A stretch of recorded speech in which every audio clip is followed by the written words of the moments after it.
Ladies and gentlemen, it's Friday. It looks like we made it. I hope everybody's having a beautiful day. Hope the sun is shining. Hope the birds are singing. Hope the wind is at your back. Ladies and gentlemen, Adam Miezio.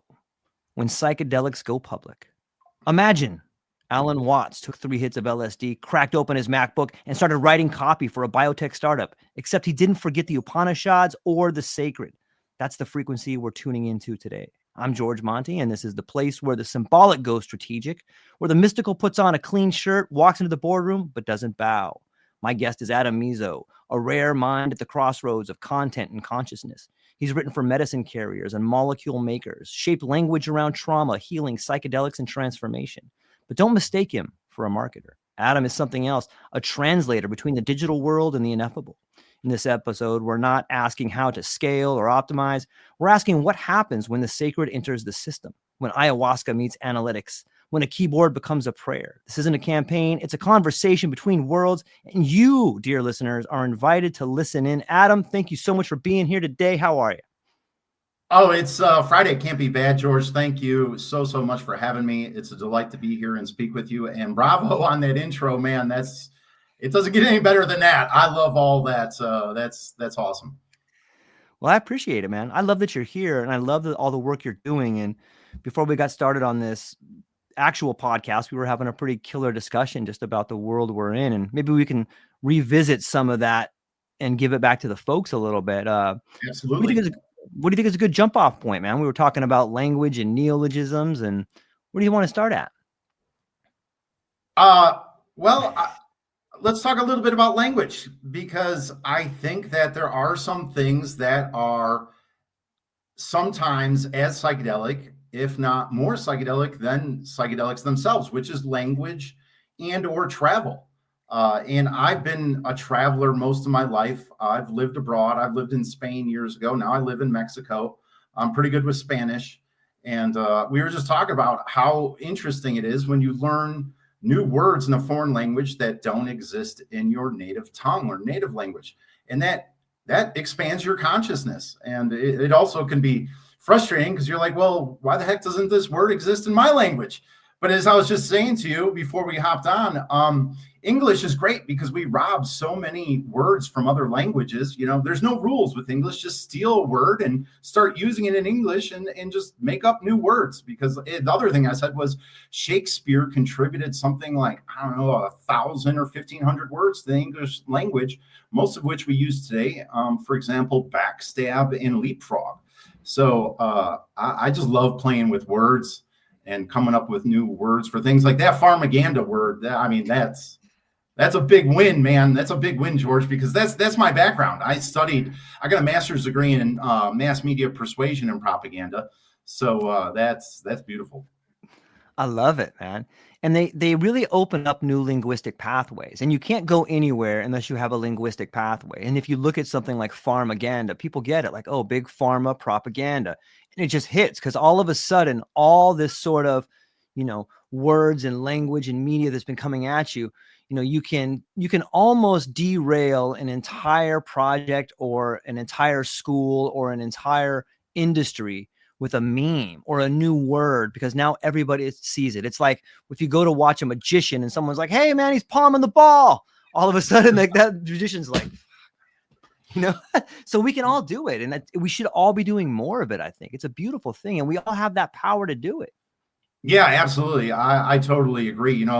I was just saying to you before we hopped on, pharmaganda is an example of a portmanteau when you combine two words into one.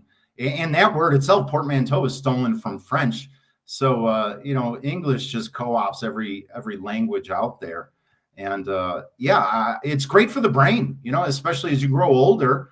Learning a language, among other things like dancing and playing instruments, really, really good for your brain health, much like psychedelics. So I think there's a lot in common with languages, psychedelics, and then the same thing with travel. Travel is very mind manifesting, and you learn all kinds of new things about your inner world and your capital S self when you travel. For example, some of these words that don't exist in your native language. And isn't it interesting, like the nomenclature around tripping? Like you go on a trip or you get high. Well, when you get high, what do? You see the world in a different view. You're looking down upon. If you go on a trip, whether it's a trip to Spain or Italy or an inner journey, like you're getting to see some architecture that you've never seen before. And it's so similar. And it's not a coincidence that we use some of these same words for moving outside of the body and moving inside of the body. What are your thoughts on that? Yeah, absolutely. I think I just can't sing the praises of traveling enough. And unfortunately, it's not something that a lot of Americans do. Although that's starting to change because more Americans have passports now than ever before. Still, like only 40%, and the majority of those people are using them to, go on cruises, go to the beach, maybe just jump across the border, which those kinds of trips don't offer enough time to really dig in Right. to the country on an authentic level, nor to dig into your capital S self, because travel in a lot of ways becomes very spiritual, because it's an opportunity to learn about yourself and discover new layers of who you are through these new novel experiences. So, very similar to psychedelics, I think.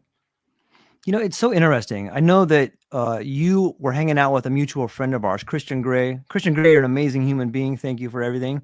But as I was talking to him, I know he's been down in Oaxaca, and to see the change in him since he's been down there, it makes me ask the question, and the same question I'll pose to you is, how long can you live in an environment before that environment starts to live in you?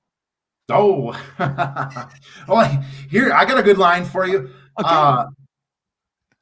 What I haven't said it in a while. Let me think. Yeah. I say, you could be at home anywhere in the world as long as you're at home in your heart. I love that. Um, and that's what travel can help you learn, is that the things that you need in life to really thrive. Because when we live in our native home country, regardless of whatever country it is in the world, we live in a bubble, because we haven't, gone outside of it. Of course, some of us have, but Right. prior to leaving the country, we don't know. We're insulated, we're isolated. And so once you start traveling, you really start seeing the world through a different lens, because you realize not everybody does it like us, and that there's other approaches and other lifestyles and designs to thriving on planet Earth. And you're like, oh, hey, wait a minute. I like this. I like that. A little bit of this, a sprinkle of this. And all of a sudden you're thinking, well, hey, man, it's hard going back to my home country because those things don't exist there. And I prefer Latin countries and Latin cultures. I've been to other countries and cultures around the world, and they just don't resonate with me as much as Latin cultures do, because I find Latin cultures, they resonate with me more because they're more laid back, they're easygoing, they're not as prohibitive and strict, and then on the other hand, there's some cons to that, because Latin cultures tend to not be as organized. They're not as on time. Things aren't all chop, chop, chop. So, there's give and take, but that helps you grow, because, we're just so conditioned to be on time and punctual in the West, especially the United States, that when you live in a Latin country, all that goes out the window, and you're like, whoa, hey, I got to slow down here. And then it actually helps you live life, because you can go inward and relax and calm down and just kind of let life flow. I love that. It's on your personal website, and I know that Christian has sent me some pictures too. Some of the artwork that's just painted on buildings, or there's these sick images. You can even look at I think it was Diego Garcia. Oh no, that's the island. There's a famous mural painter, Diego Rivera, who painted these incredible murals. And Mm-hmm. but it's the artwork. And like when you're in Mexico, and I spent some time down there too, and I'm sure that maybe you can tell me some stories about it, but like artwork that just happens to be on the wall, or the painting of the Dia de Muertos, or just like there's so much incredible artwork that speaks to you on a level that's visceral down there. Like maybe there's some big things about community and art down where you are, right? Oh, God, I can talk about this a ton. Yeah. Okay. Obviously, that's one of the reasons many people love Mexico, including myself. The art here is just so rich, so Yeah. abundant, so vibrant. And it's unfortunate because you go back to the United States, you're like, oh man, there's not much like it in the States. And that's an interesting topic nowadays going on, in podcasts like this and online conversations that, as the West appears to be dying, the art in the West is it's just flatlined. There's no vibrancy, no richness, nothing brilliant that's being produced or created. I mean, sure there is, but it's usually small scale and isolated pockets. It's not, a collective essence that, oh my God, we're living through this brilliant time. It's definitely, if there's a psychedelic renaissance, I'm not sure how much of an artistic renaissance we're living through. So you come to Mexico and then you see that contrast. I mean, everywhere from the biggest cities to the smallest towns, there's these amazing, just beautiful murals painted everywhere. Sometimes I like to use the word how's it pronounced? Phantasmagoria. These very just dreamlike, psychedelic, mind manifesting, works of street art and street murals. And I have loved street art and street murals for many, many years. And of all the countries that I've gone to, I think Mexico is one of the best countries for that. I mean, there's just cities where the walls are covered in them. And the thing I like about it most is very frequently they touch on spiritual, indigenous themes. They often incorporate spiritual myths, indigenous traditions and customs, and also indigenous gods and deities. And I just love all that stuff. I love it. In a little word for the wise out there, anybody who wants to get a black and gray tattoo, you should find someone from Mexico. So the black and gray tattoos, woo! It's hard to beat a Mexican artist when it comes to black and gray tattoos out there. But it's usually something spiritual. I think it reminds us in the West when we see that art of something that we have moved away from. And you spoke about the word conditioning earlier, and it seems like in schools, especially whether it's primary or higher education, like we have turned towards lecture instead of gesture, and it defiles things that are sacred. It's like, okay, we don't need this, we just need this. Have you noticed that? Or like maybe in your own experience, have you noticed sort of the absence of the sacred in education? Absolutely. Yeah. I mean, I wouldn't say that the United States is a spiritual country. And so you're not going to find any of that in school. I mean, it's just devoid of any kind of spirituality. And as much as I love school and academia and learning, it's hugely, hugely important. Our academic and educational system is suffering right now. It's like many things in the Western world now, it's dying and it needs to change. We need to reinvent it. And somebody that I've been learning a little bit about more lately is Rudolf Steiner. And I believe he was responsible for kind of founding the Waldorf schools. Yep. There might be some spirituality in Waldorf schools. I don't know much about them. I've never gone to one. I didn't have spirituality in school. I had religion because I went to an all boys Catholic high school. So, but yeah, the Waldorf schools seem to be an interesting model because it involves a lot of nature, and that's beautiful too. I mean, where do we learn about nature anymore? Yeah, it's true. It's my grandpa used to say, if you want a new idea, read a really old book. Yeah, because that's where it is. There's the things that we move away from seem to come back later in life, and it's a real treat for people that have been devoid of spiritual nature for a long time. And I think that this kind of speaks to the psychedelic movement in a lot of ways. So many people are rekindling a relationship with the idea that there's something bigger than themselves, and it's rushing in and filling this void, which is beautiful, but at the same time, maybe a little bit dangerous. Well, yeah, absolutely. Yeah. I mean, that's a symptom of this. There's a lot of words to use, whether it's a great revelation, a great initiation, this burning to ashes before we rise out of it like a phoenix, this liminal space that we're living through. People have finally turned inward and are finding that there's nothing there and they need something. And so that's definitely spurring this interest in psychedelic revival. And it's hugely important. But there's no, what would I say, precedent? Maybe, no, maybe that's not the right word. There's not a framework in the West, especially the United States, for going down these spiritual paths. We had it a little bit in the 60s, and then it, took a hard fall with tune in, turn on, and drop out.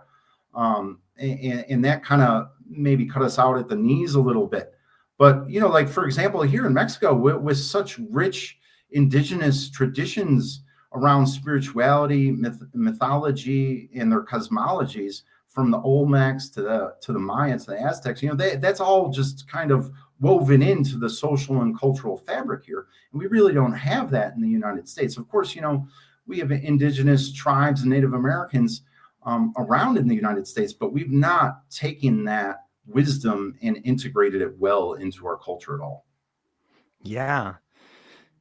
I think that's by design. When we look at the world of psychedelics, at least from what I have read, and this is just my opinion, like there's that part is supposed to be cut out. Like, hey, you guys can do this stuff, but leave the system alone. Like, we don't want words like pharmaganda. We don't want people having spiritual awakenings. And in my eyes, one of the problems I see right now happening in psychedelics seems to be this idea that when you commodify it, you automatically take out the sacred.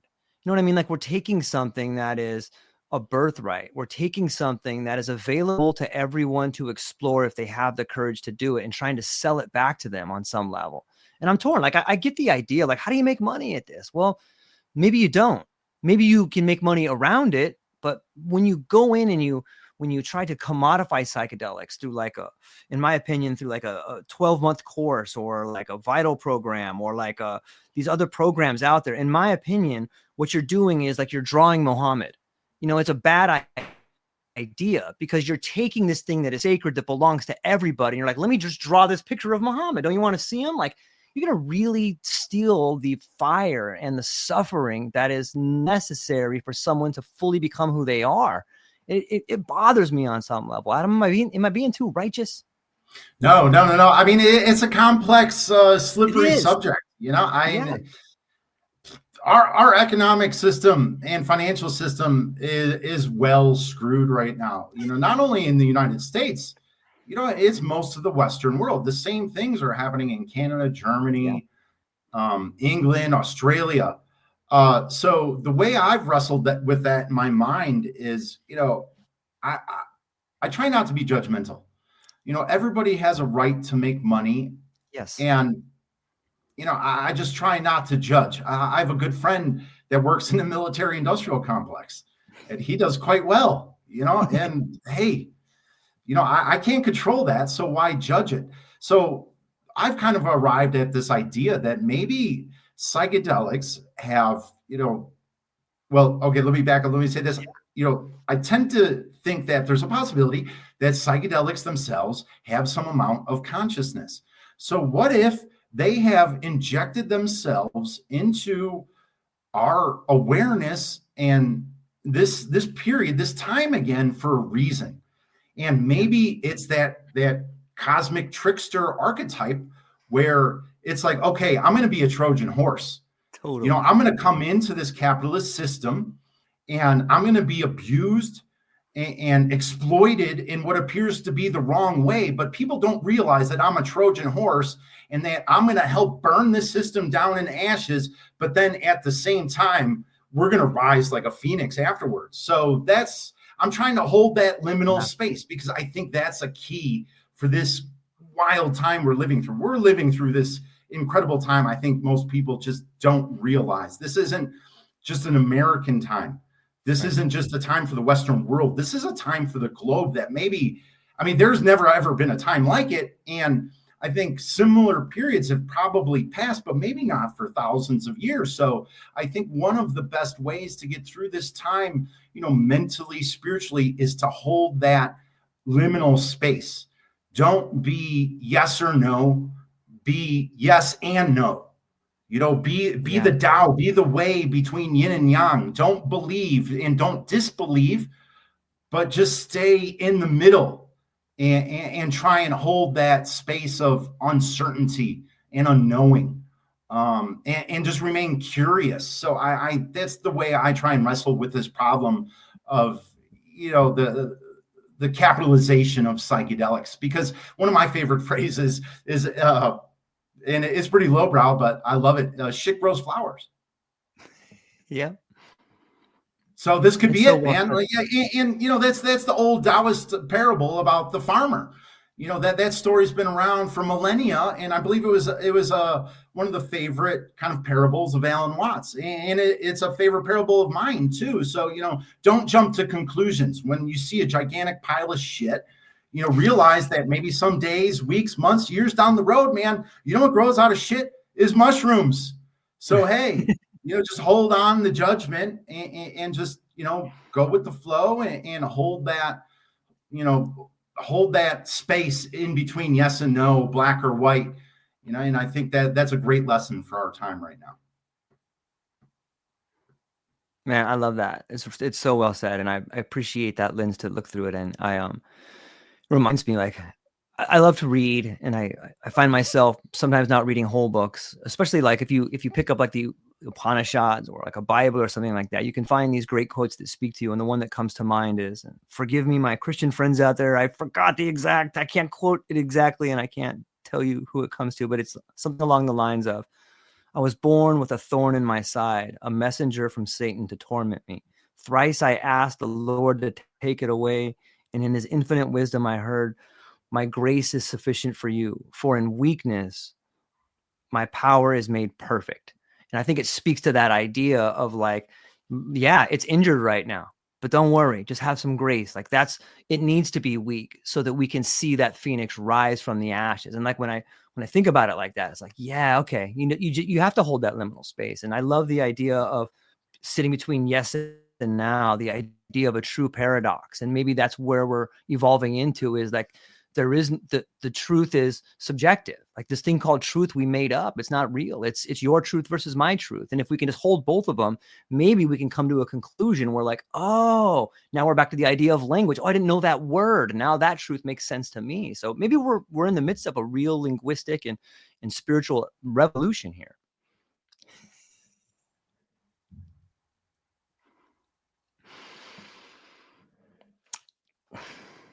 Let me see.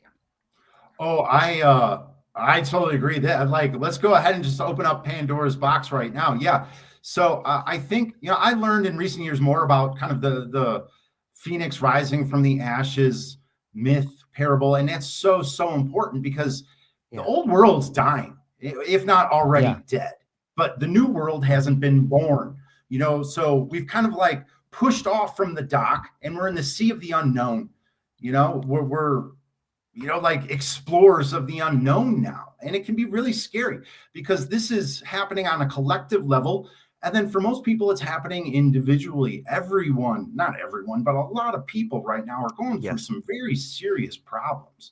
And so to have these spiritual, myths, legends, parables can be so supportive right now and help us get through these crazy times, because it's about to get a lot crazier. And one of the things I've been focusing on lately that is upstream of psychedelics, and I think a lot of people in this space don't realize it, and then the general public at large doesn't realize it either, is this concept I've just been learning about, which is monistic idealism.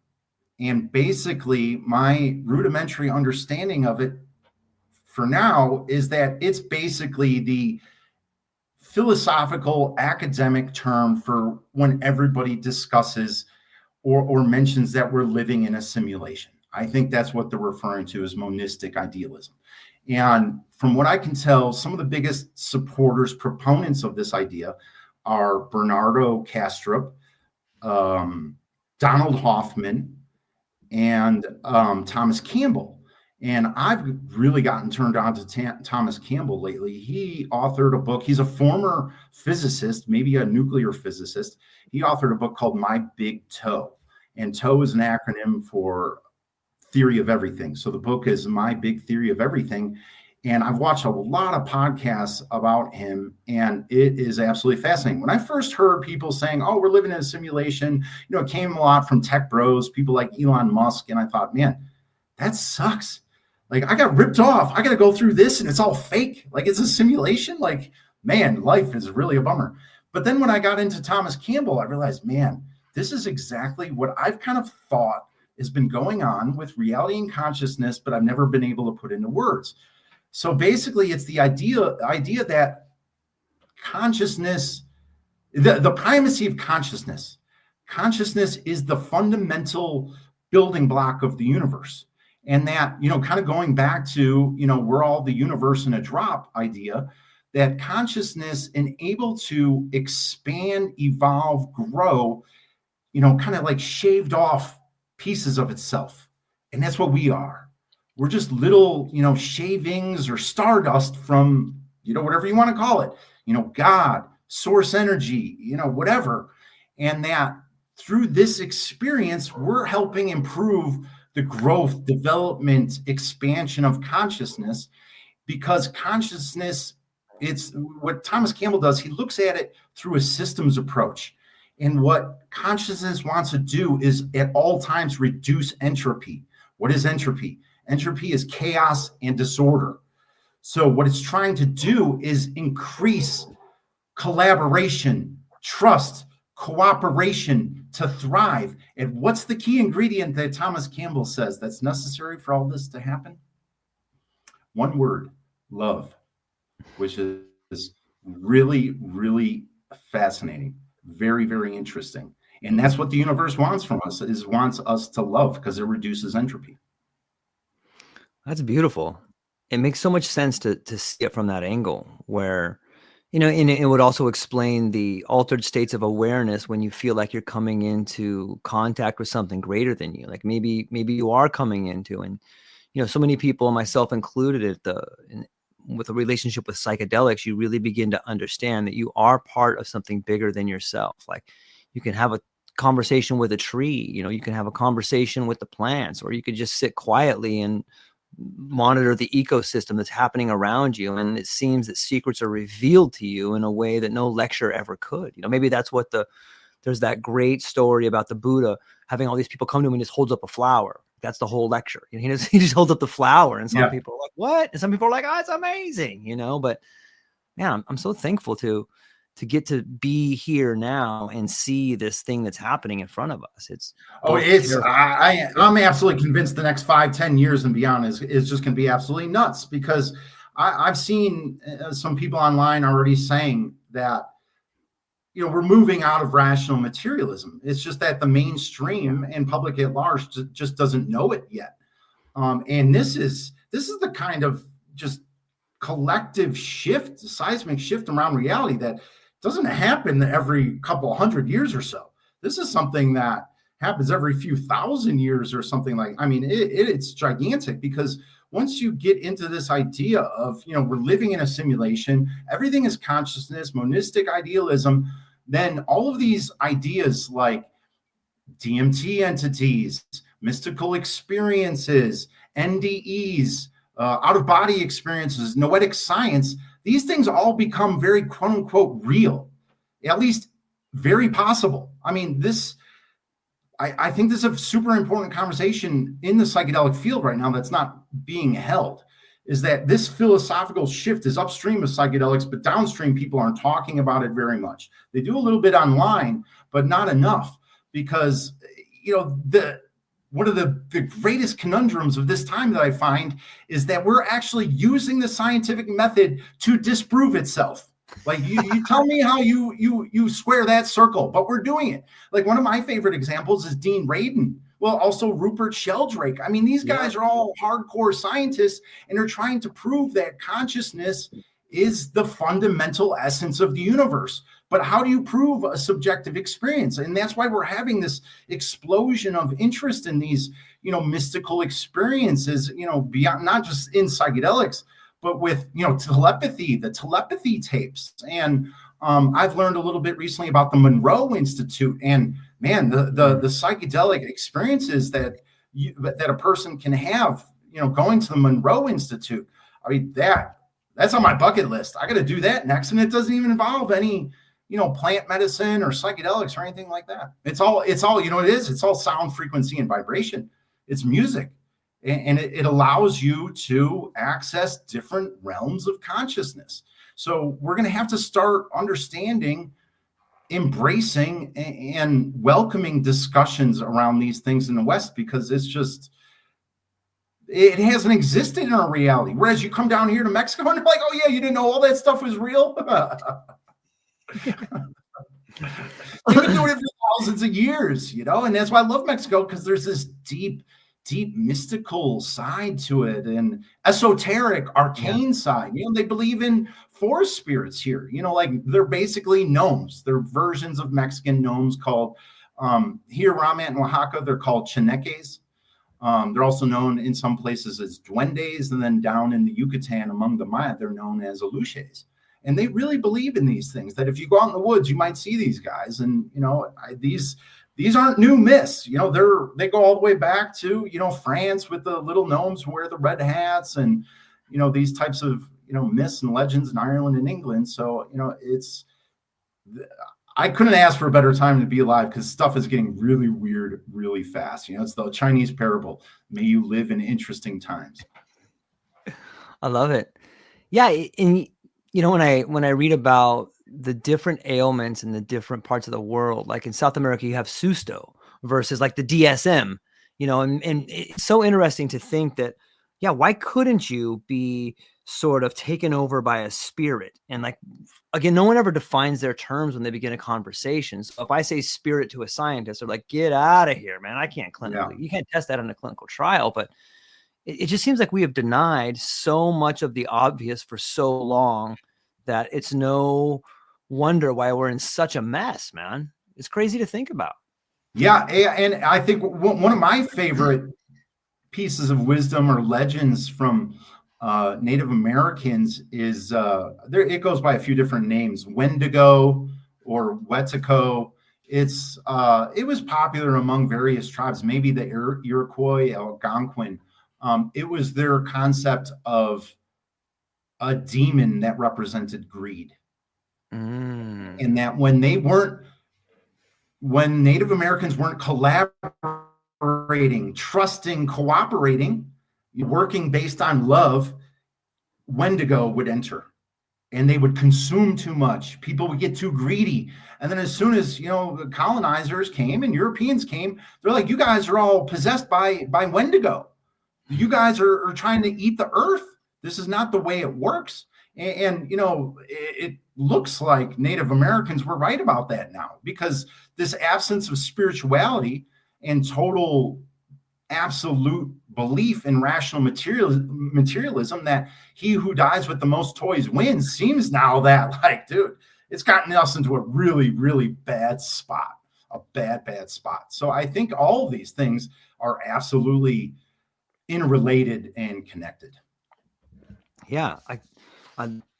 First off, it's fascinating. I didn't know about the spirit of Wendigo. I know there's a great book called When Black Elk Speaks, and he talks about the time where some of the settlers and like the white guys came and they were like, look, I want to buy your land. And he's like, that's the dumbest thing I've ever heard. You can't buy the land. The land belongs to everybody.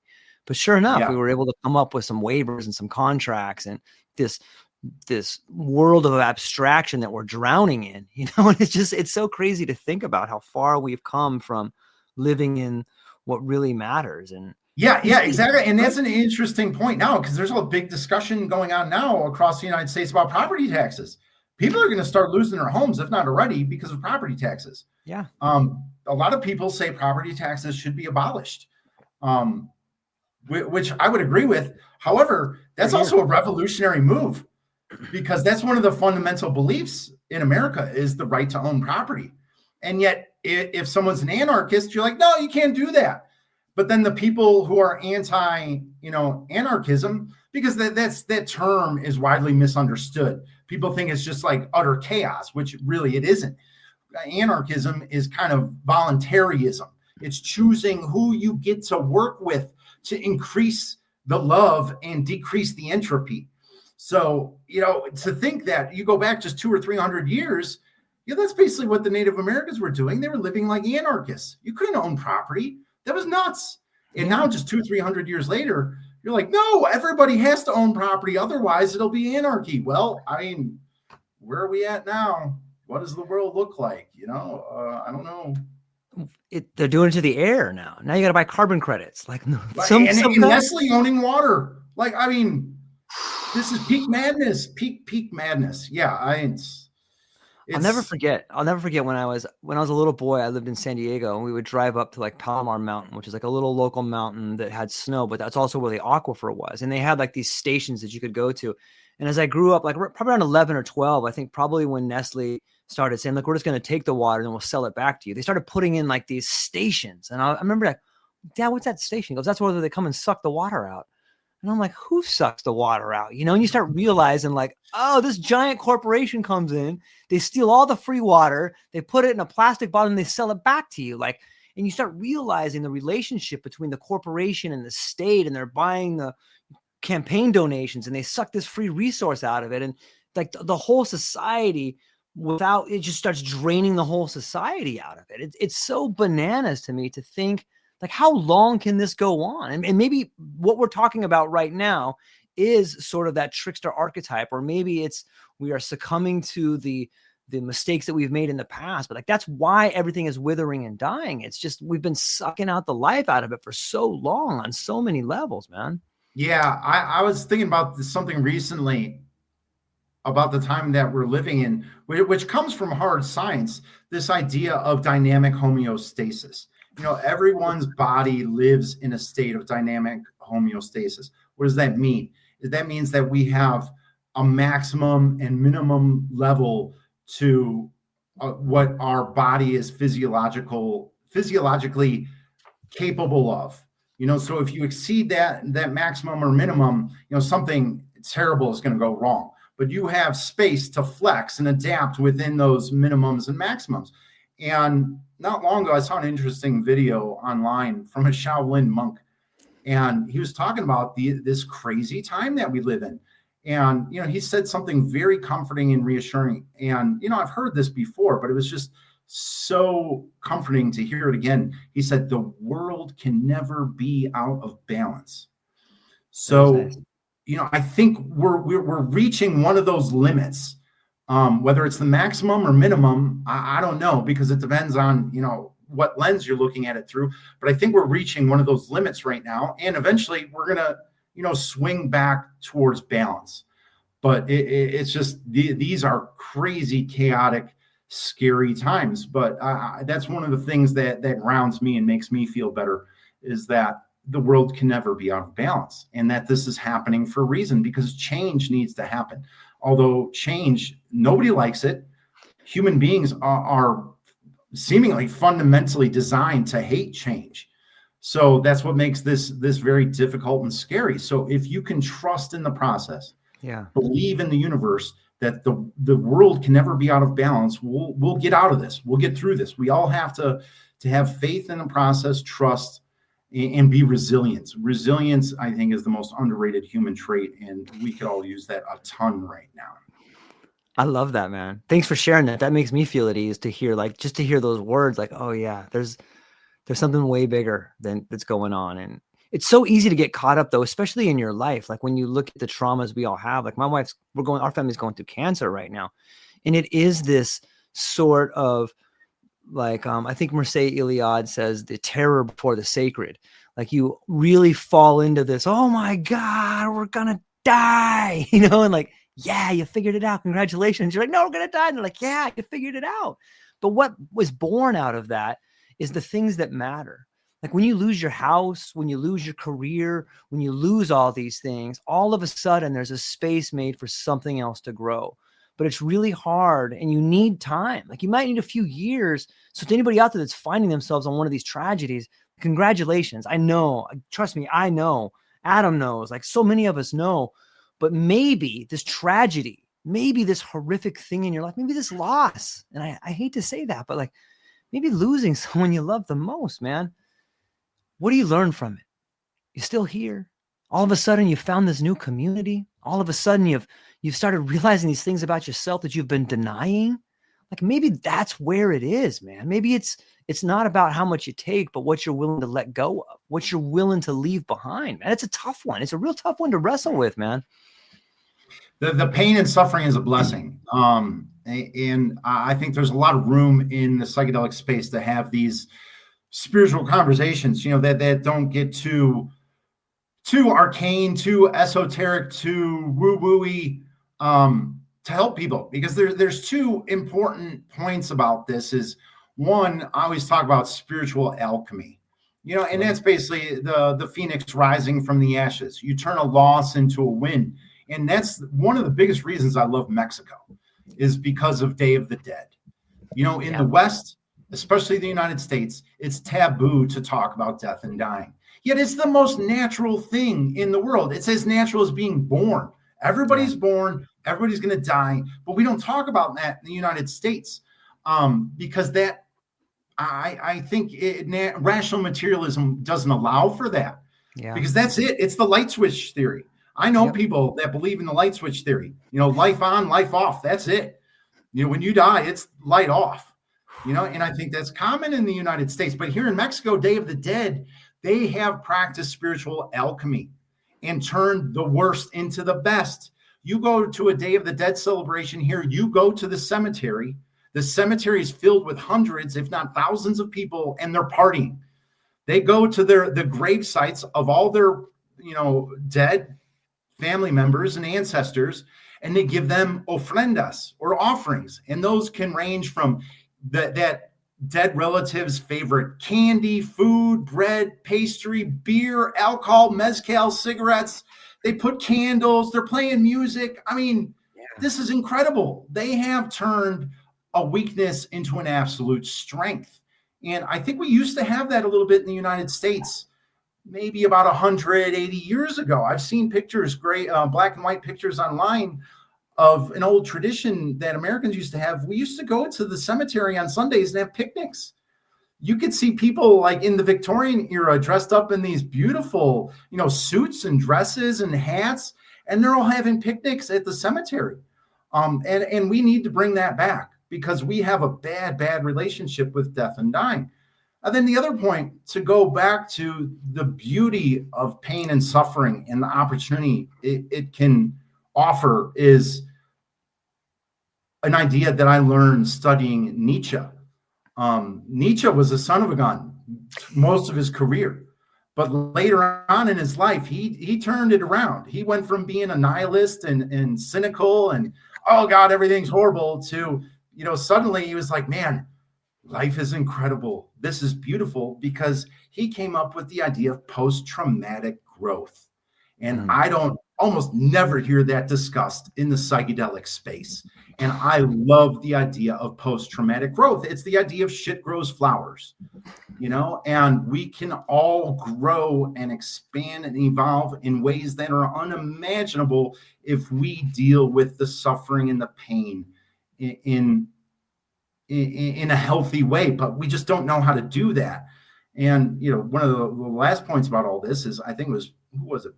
Pema Chodron. I think she said, pain is inevitable, suffering is optional, because pain is what happens externally. You can't stop the world from causing you pain. Suffering is what you think about it, and your mental approach and perspective to that painful experience.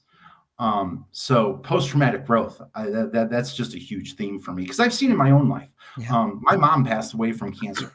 I've gone through, and I thought that was going to be the end of the world, and it wasn't. And I found ways to help my family turn that, lead into gold, and practice a little bit of spiritual alchemy. One quick little example was that my mom hated saying, "I'm going to die."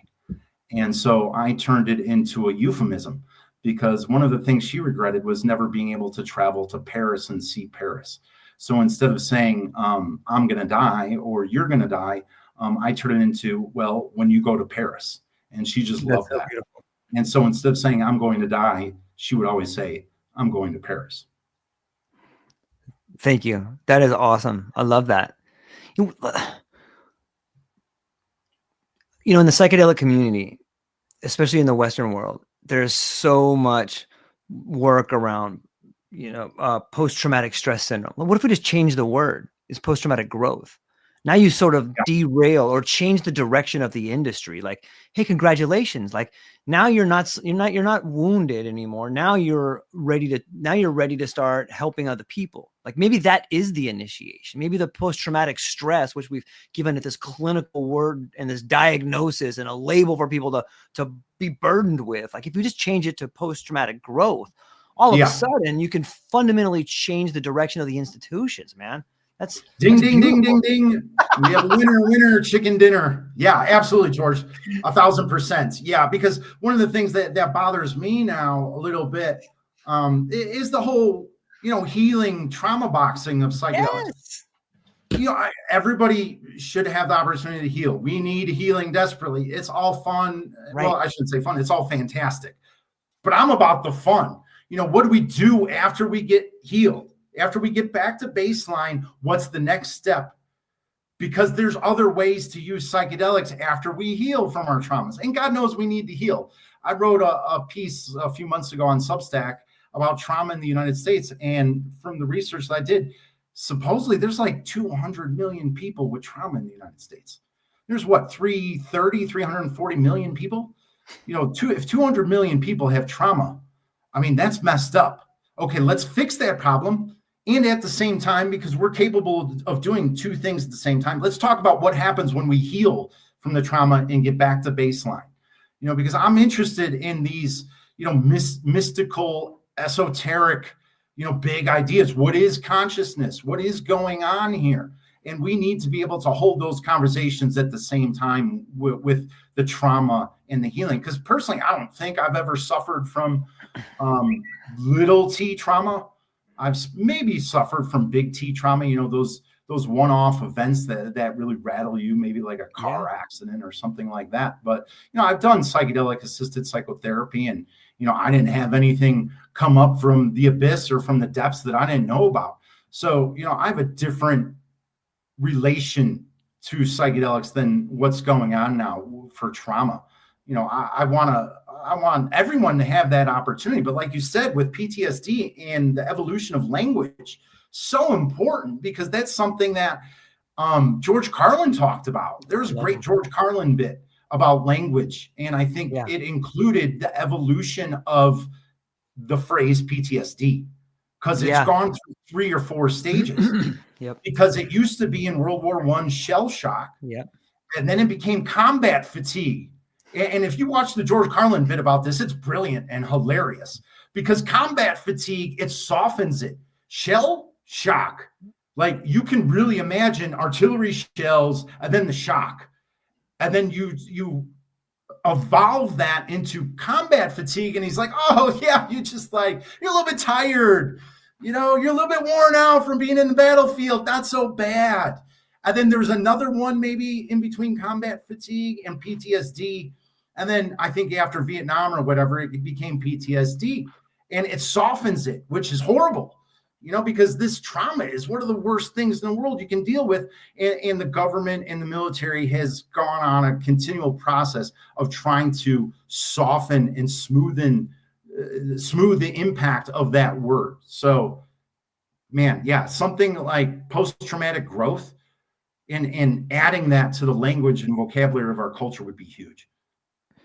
Yeah, I think it was Gulf War syndrome. The same thing. They turned it into like a syndrome. But it's the whole it's the whole idea of using language to make people feel that they're weak and they're not able of getting it for themselves. And I see it today in this whole medical container. Is it, in your opinion, is it a conscious decision by maybe people in positions of authority to make money? Like that's what it comes back to me. It's like everything's so clinical. Like you need a diagnosis, and then that evolves into a medical system that works on symptoms instead of cures. Like, is it just the inertia of the system, or is it maybe on some level something that's been being guided, or is that too big of a question? Well, going back to what we were talking about earlier, George, I would say A, I don't know, and 2, yes, and. Like that's another good way to get through this time is don't be either or, don't be yes, no, be yes, and. So I think it is kind of the inertia of the system on one hand, because it's just the way capitalism works. Capitalism is always seeking a new market to exploit. And now we're down to, potentially exploiting trauma. And at the same time, you know, psychedelics are really, really weird, very wild and very Yeah. unpredictable. And if Yeah. psychedelics are conscious, it goes back to the idea that I mentioned earlier. Maybe psychedelics are acting like a Trojan horse right now. They're saying, like, that trickster archetype. They're saying, okay, yeah. Come on, invite me into your house. Invite Totally. me into the system. Yes, please exploit me. Please put me in here. It's like kind of like inviting a vampire into your house. Totally. Yes, I was yes, thinking that. please. And so maybe in the end, it's a Trojan horse. So I don't totally see it as a bad thing. Yeah, I definitely can see how people look at it through a certain lens and think it's horrible. And I agree. I can't disagree by looking through that lens, but I think there's other lenses to look at it through that, could, instill some hope, and make us a little bit less judgmental of what's happening.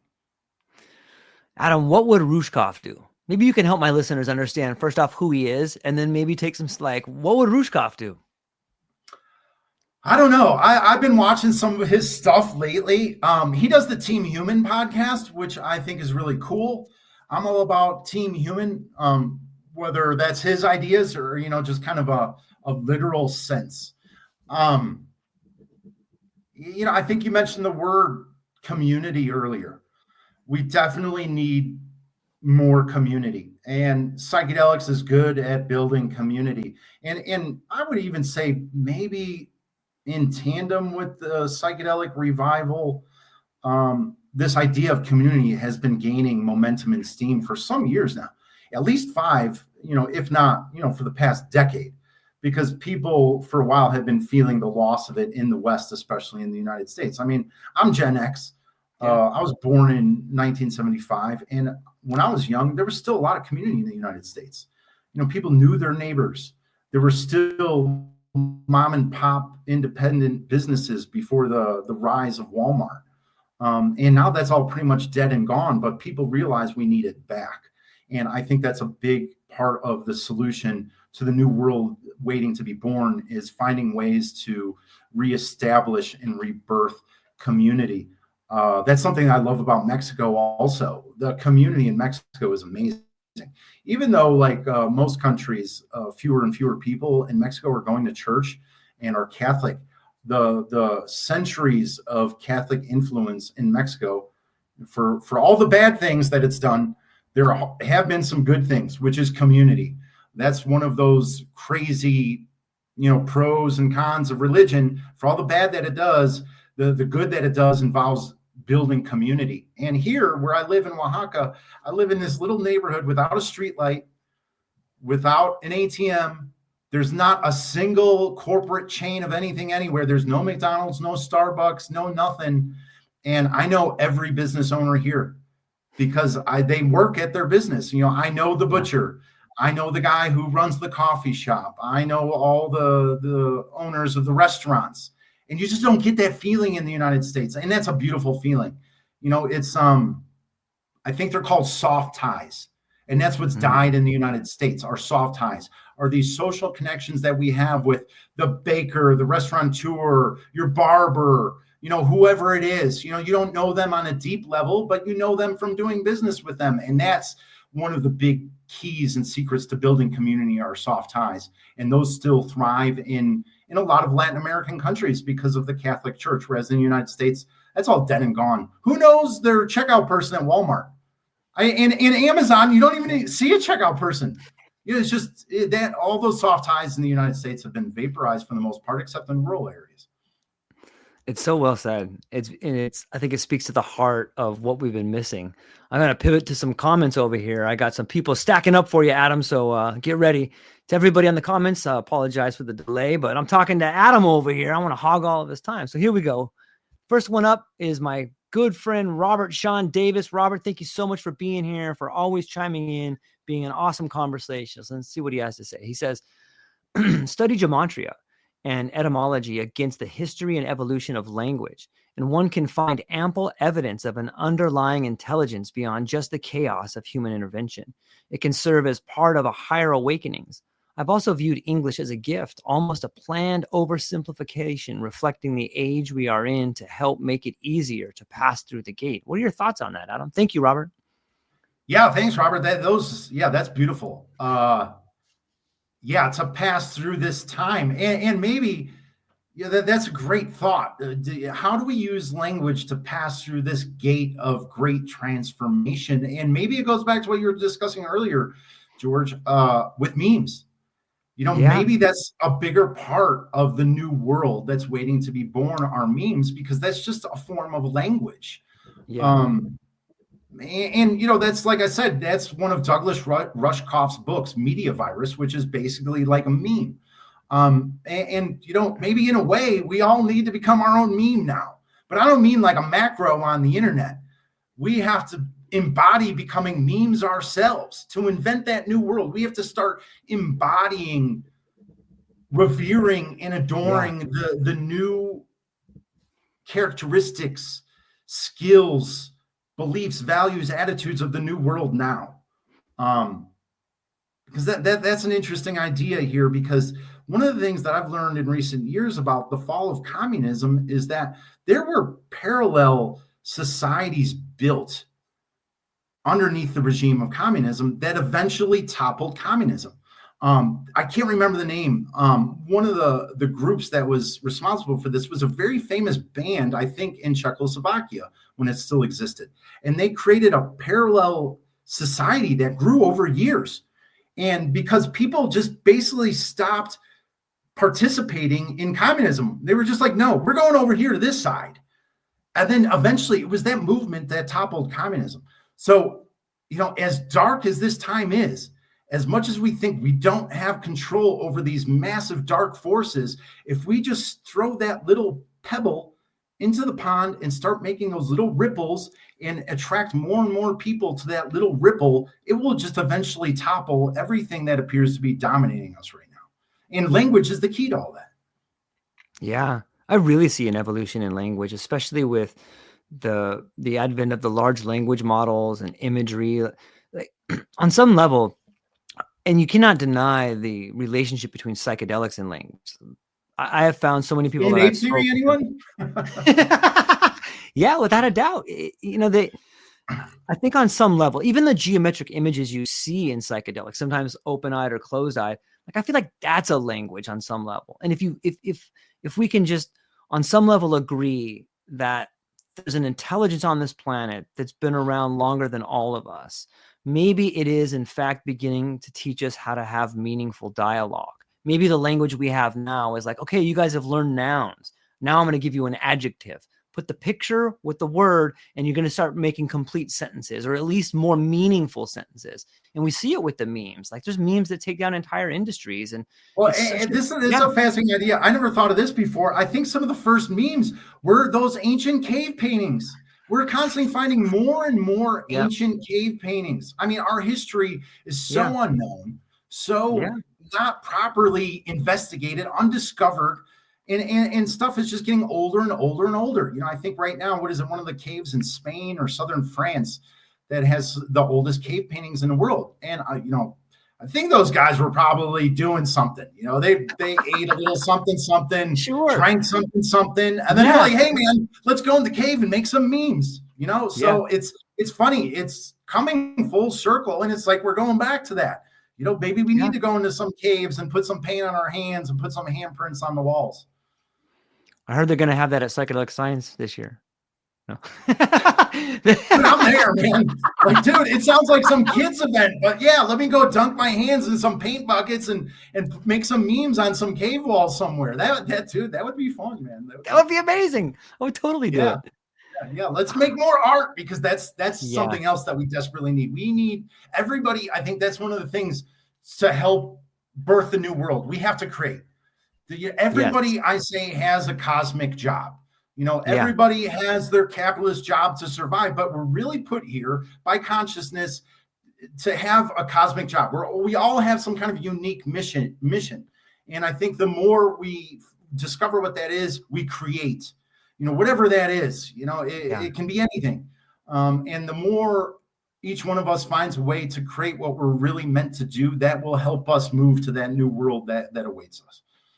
It's so beautiful. Like this is near and dear to my heart. Like I'm working on this project called the the Psychedelic Science Art Challenge, and I put out a job posting on LinkedIn for send me your art. Like I'm working on this project. I can't give you any money. I can't give you anything. I can't give you anything. But what I can do is I believe put your project in front of people that will really be inspired by it. And I was blown away. I got like 275 applicants that came in. And all of a sudden, this artwork, like this beautiful artwork that people were just pouring their passion into. It was like, oh my God, look at this, And I found another group on X that I'm a group member of. And if people really want to see what the future of artwork looks like if you look at some of these artists that are using stuff like Unreal Engine, like I believe that AI and the artwork that's coming out right now is almost like another renaissance. Like there is such incredible depth. There's imagery that's just put out there that's just mind blowing. Like you'll stare at it like you're in a museum.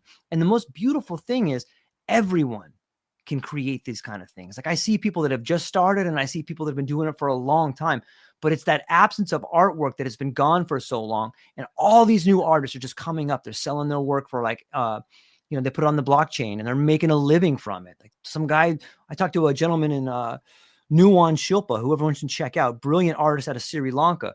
He's just making these incredible pieces. He did like a whole series on machine elves, put them on the blockchain, and people are buying them. Like they are creating these ecosystems that you spoke about, like finding a way Are to they walk NFTs, away. like machine elf NFTs?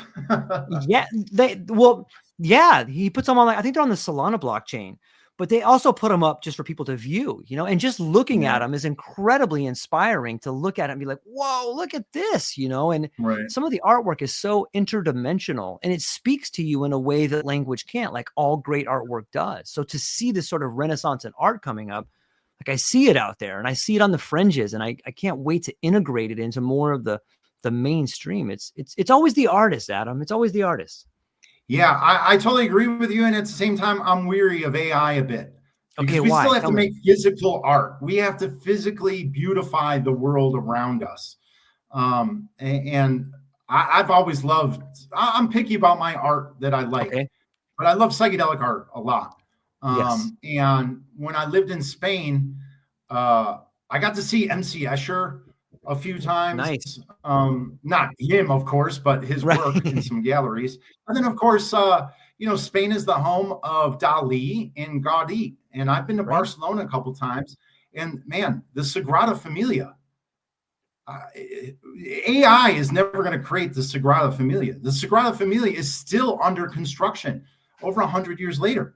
And let me tell you, anybody that talks about a museum dose, if you haven't dosed and gone to the Sagrada Familia, you don't know what a museum dose is. Let me tell you, eat just a few mushrooms, go to the Sagrada Familia, and then after that, go see the houses that Gaudi designed and built, like Casa Batlló, I think is one of them. There's a couple of them. And the houses, they're literally twisted and bent. They're not at 90-degree angle. I mean, it's like you're walking into a Dr. Seuss book or something like that. I mean, that's really, really cool. And you're not going to be able to walk into AI artwork like that.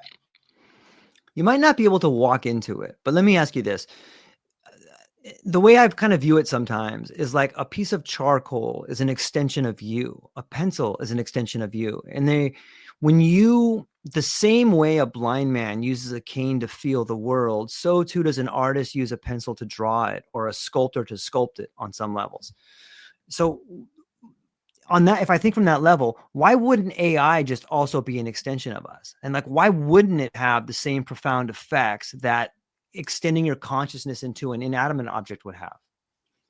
Well, yeah, what I think about, you really want to go down some weird rabbit holes. Here's Yes, an idea I do. someday I'm gonna write a Substack about this. So there's something happening right now with AI that maybe some people don't know about. There's some interesting studies being done, kind of in the legacy of John Lilly. So if anybody doesn't know John Lilly, Okay. John Lilly, that guy, man, one of the most brilliant characters in American history. No relation to Lilly Pharmaceuticals, none whatsoever. However, John Lilly, was very famous in the 60s and going into the 70s because he was studying dolphins and LSD. He was trying to communicate with dolphins using float tanks and LSD. I mean, fascinating guy. And so now there's a lot of AI research being done that's trying to figure out how to communicate with animals. Like this could be very possible in the not too distant future. Yeah.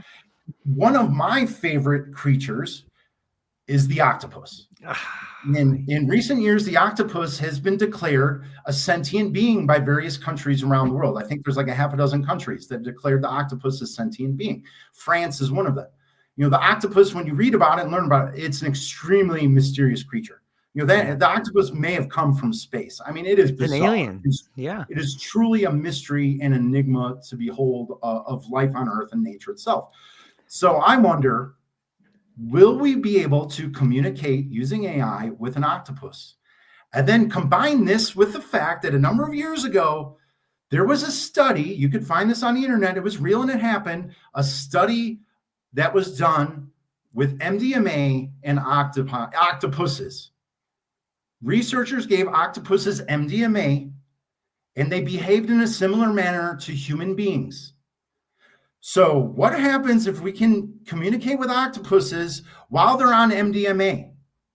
What I picture is an octopus being a DJ at a music festival on MDMA, and we can talk with it and tell it what to play. I mean, that is a bizarre thought, but I mean, that is not too far off the possibility. I mean, the possibility is almost already here.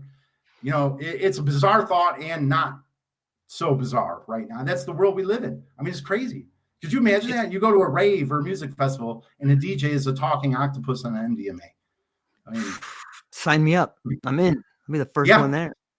Yeah. So like that, I'm in too. Like, well, think about it too. Like they change the texture on their skin. And if you think about it, so do we. Like, I think it's called, I forgot the term it's used, but like, if you ever talk to someone, you see their face blush or they get goosebumps. Like that's the same way in which an octopus communicates to another octopus. Like they change their shape, they change their form.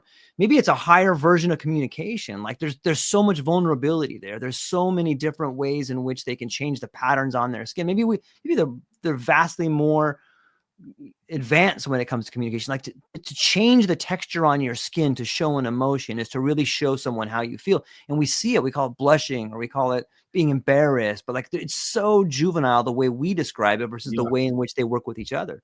I think it's fascinating, man.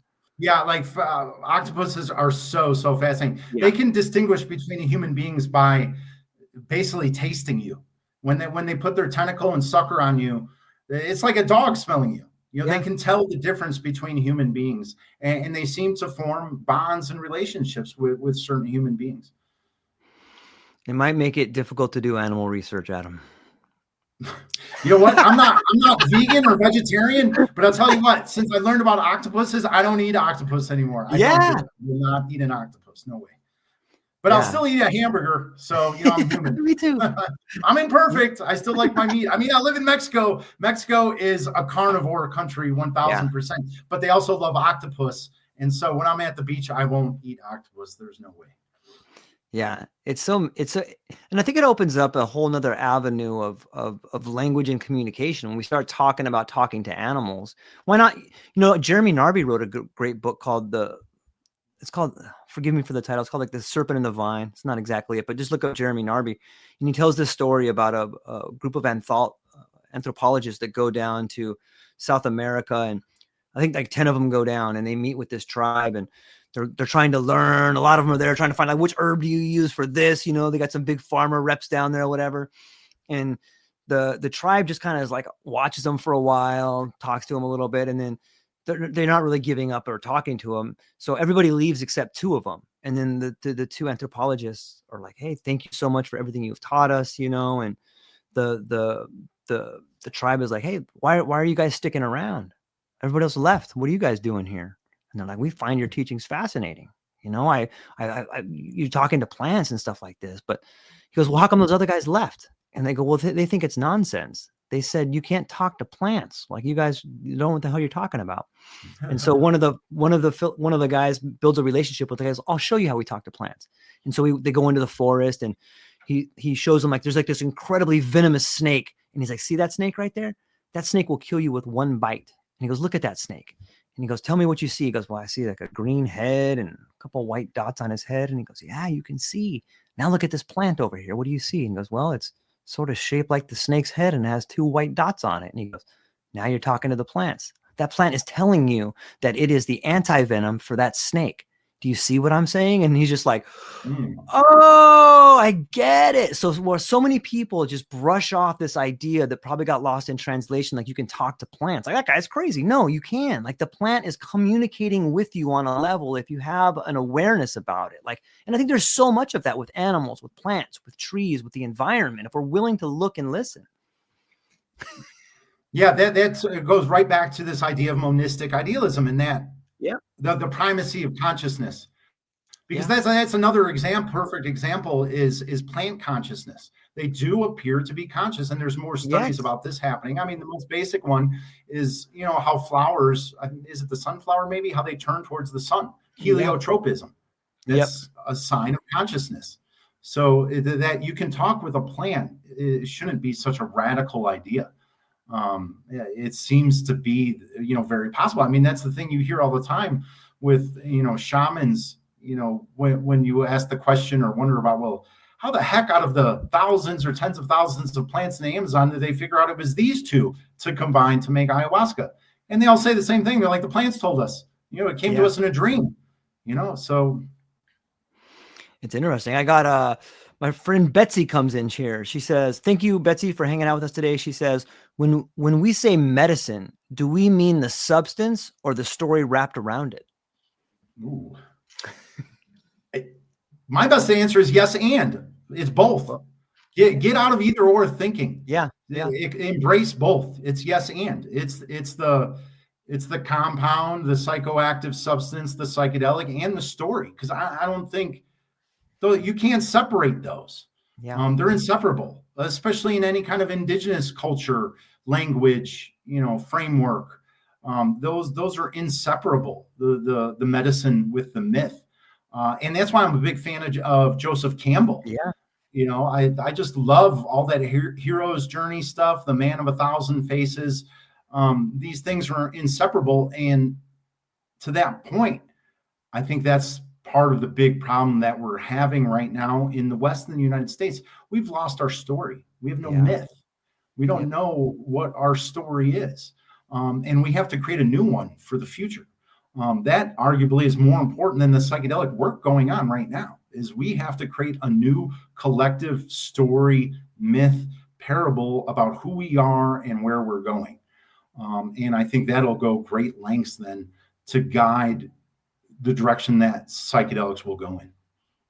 It's beautifully said. I know Doc Askin talks about rising above the hero's journey. Is it possible to rise above the hero's journey, or is the hero's journey the story that we find ourselves at a threshold guardian right now? Can we have a new myth, or are these? I don't know. I saw you share that piece on LinkedIn, and I read it. It was a really interesting piece. I appreciated it. The pushback against the hero's journey.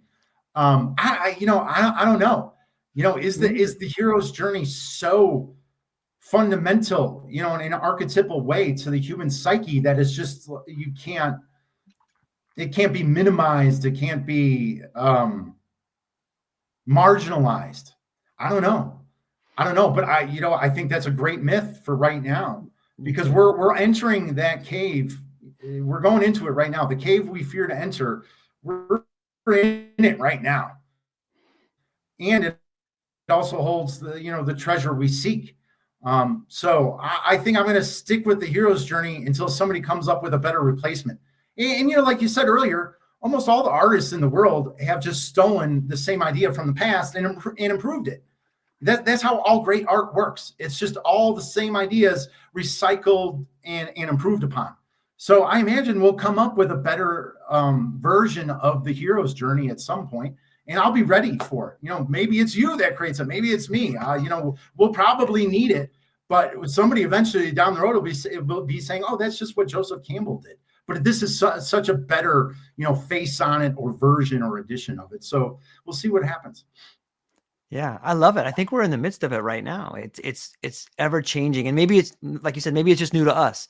Maybe we have forgotten this part of the journey. And I love Joseph Campbell. He says where you stumble is where you find the treasure, and it harkens back to the idea of tragedy. And he said and one little quick point about you, please. talking about remembering and or forgetting. I'm a big Graham Hancock fan, and I love ancient civilizations and all that stuff. And that's something he talks about, is this idea of us having collective amnesia. Yeah. How much have we lost over the millennia? And I think that's part of what's happening now, is because we lost a lot of that spirituality and connection to something bigger than us. That stuff can't be repressed or depressed forever. It's going to resurface. It's going to percolate back to the surface. And I think that's what's happening now. And it seems like it's new to us, which it is basically in the West. But for the rest of the world, they're like, no, man, it's just back to the future. Yeah. It reminds me, there's a great series of books by Velikovsky, and he wrote like an entire different history to the world that we live in. I think the series is called Ages in Chaos. He talks about Earth being part of a different solar system and Saturn actually being the original sun. And then the two solar systems collided. And that's what all these epic poems were about. Like, it's so fascinating to think about how different our world would be if our origin story was different. And maybe it was. Like, Velikovsky was brilliant. He was brilliant. And that set of books, for anybody listening, if you want a different lens on why we're so messed up, like, read Velikovsky. You will see his theories of like how we came to be. And it makes so much more sense, at least to me, in so many levels. But, it gets back to the idea of history. Like, what if history is wrong? Like, what is history? Isn't it his story? Like, whose story are we talking about here? It's crazy to think about. We know the dangers of history, and it's always the victors that write it. So yeah. And yet at the same time, like I said, with the all history or ancient civilization crowd that's not the mainstream, the Graham Hancocks of the world and his proteges now, that's an interesting symbol of the times too, is that there's all these new questions and mysteries arising from our ancient past that, maybe when I was a kid, we thought we're all settled. Of course the Egyptians built the pyramids. Who else did it? What, are you stupid? And now everything is being, questioned, which is just fascinating, and I've seen some people question, which we really don't know. What is our origin? Where did humans come from? Nobody knows. Yeah. I've seen people say, like aliens, Anunnaki, whatever. And really, I can't say no, because I don't know. I don't have proof or evidence for or against. So that's, again, just embracing that I don't know mind and suspending belief and disbelief at the same time. It's so amazing. It's so amazing. Adam, incredible conversation. This is so much fun. I'm so grateful to get to hang out with you and talk to you, and looking forward to more of them. I know you before we land the plane here, man, what do you got coming up? Where can people find you, and what are you excited about? Oh, well, recently I'm working on Global Psychedelic Week 2025 as we interview people around the world who work in the psychedelic field and community, and that's been so much fun.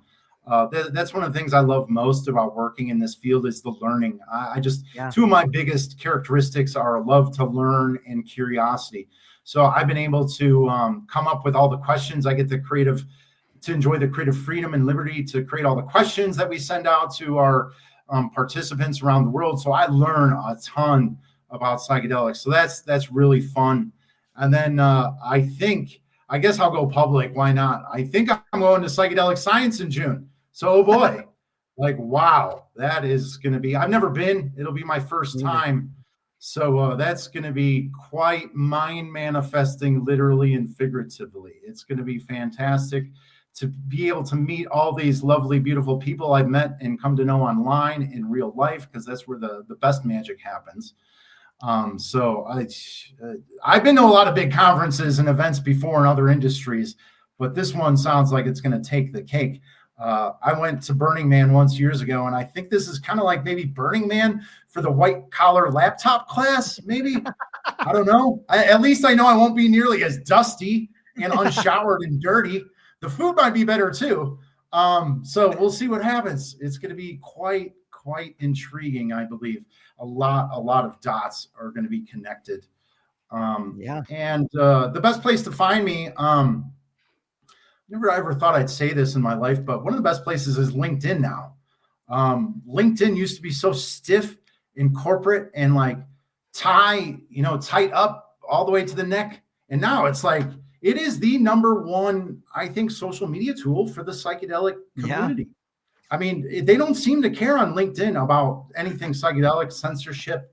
I mean, it's thriving on there. Yeah. And I think a lot of people who don't use LinkedIn don't realize it. And of course, you're not going to get on LinkedIn maybe just for psychedelic stuff. But if anyone out there listening really nerds out to psychedelic stuff, and you're missing out if you're not on LinkedIn. Yeah. Just everyone is on there connecting, and it's one of the few bright spots of social media nowadays. And then the other one I would send people to find me is Substack. I got on Substack last year, and there's some people that are kind of complaining about where Substack is now in terms of the platform, but I still think there's a lot of good things happening with Substack because it seems to be, as Ted Gioia says, Ted Gioia is a treasure. It's the only place where the counterculture is kind of forming, happening, still existing, because we don't have any counterculture that exists in a physical sense anywhere in the United States now. It's all been gentrified. And it seems like there's a small pocket of it on Substack. And, there's virtually no censorship on Substack. So I write all the craziest, stuff on Substack. All my spiciest takes on psychedelics and what's happening in the world today are on Substack. It's just Adam.Miezio at Substack. It's called the Divine Influx, because this is something I want to investigate in the future. Are these weird mystical experiences that people have that seems to be some kind of, cosmic download, whether that's, seeing a gnome in the woods, or, people talk about having, like Tesla. Nikola Tesla talked about having these downloads when scientists see the designs or model of something they've been working on for years. And that's what a divine influx is. It actually comes from religious studies and stories of saints having these experiences, seeing wheels of fire in the sky and stuff like that. So I'm very interested in this idea of a divine influx, because I think it's going to happen more as our consciousness shifts. There are more of these experiences that are going to happen, and people are going to need to talk about them. How are you doing on time, Adam? Am I taking you too far? Are you okay on time? No, I'm all good, man. I'm all good. Okay. Well, I was like, I forgot to ask you before we started. Let's back up a little bit and talk about the Global Psychedelics Week. Maybe you can tell people what that is, and like what's going on there, who's coming, and like why are you excited about it? So, Global Psychedelics Week is a great idea that Melissa, Monty, Dennis Walker put on. They came up with the idea. Unfortunately, with psychedelics, there's a barrier to entry right now. Events, conferences, they're expensive, psychedelic science included. So Melissa and Dennis came up with a fantastic idea to basically destroy that barrier to entry and put on Global Psychedelic Week.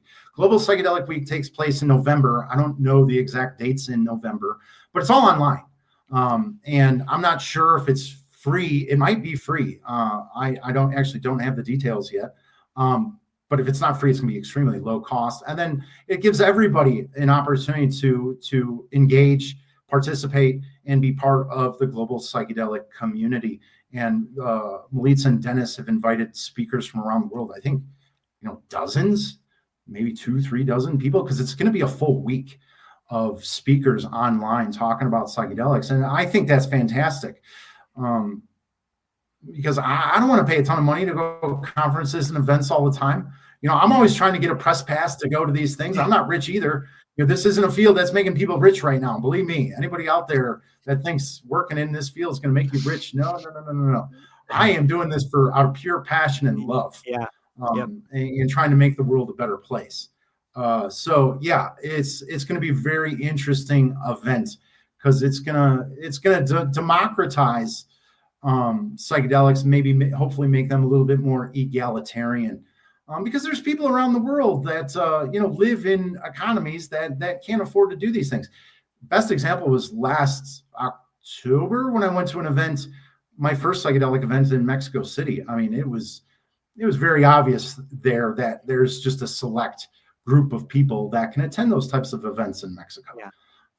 And so, this should be something that's available to everyone. So this Global Psychedelic Week will be a beautiful opportunity for anyone out there to participate, engage, and be involved. So what I've been doing is we're working on all these blogs to kind of prime the pump, if you will, raise awareness of it, brand awareness, so that we have this really long runway and or landing takeoff strip leading up to the event in November. So we can build some promotional awareness of it and brand awareness.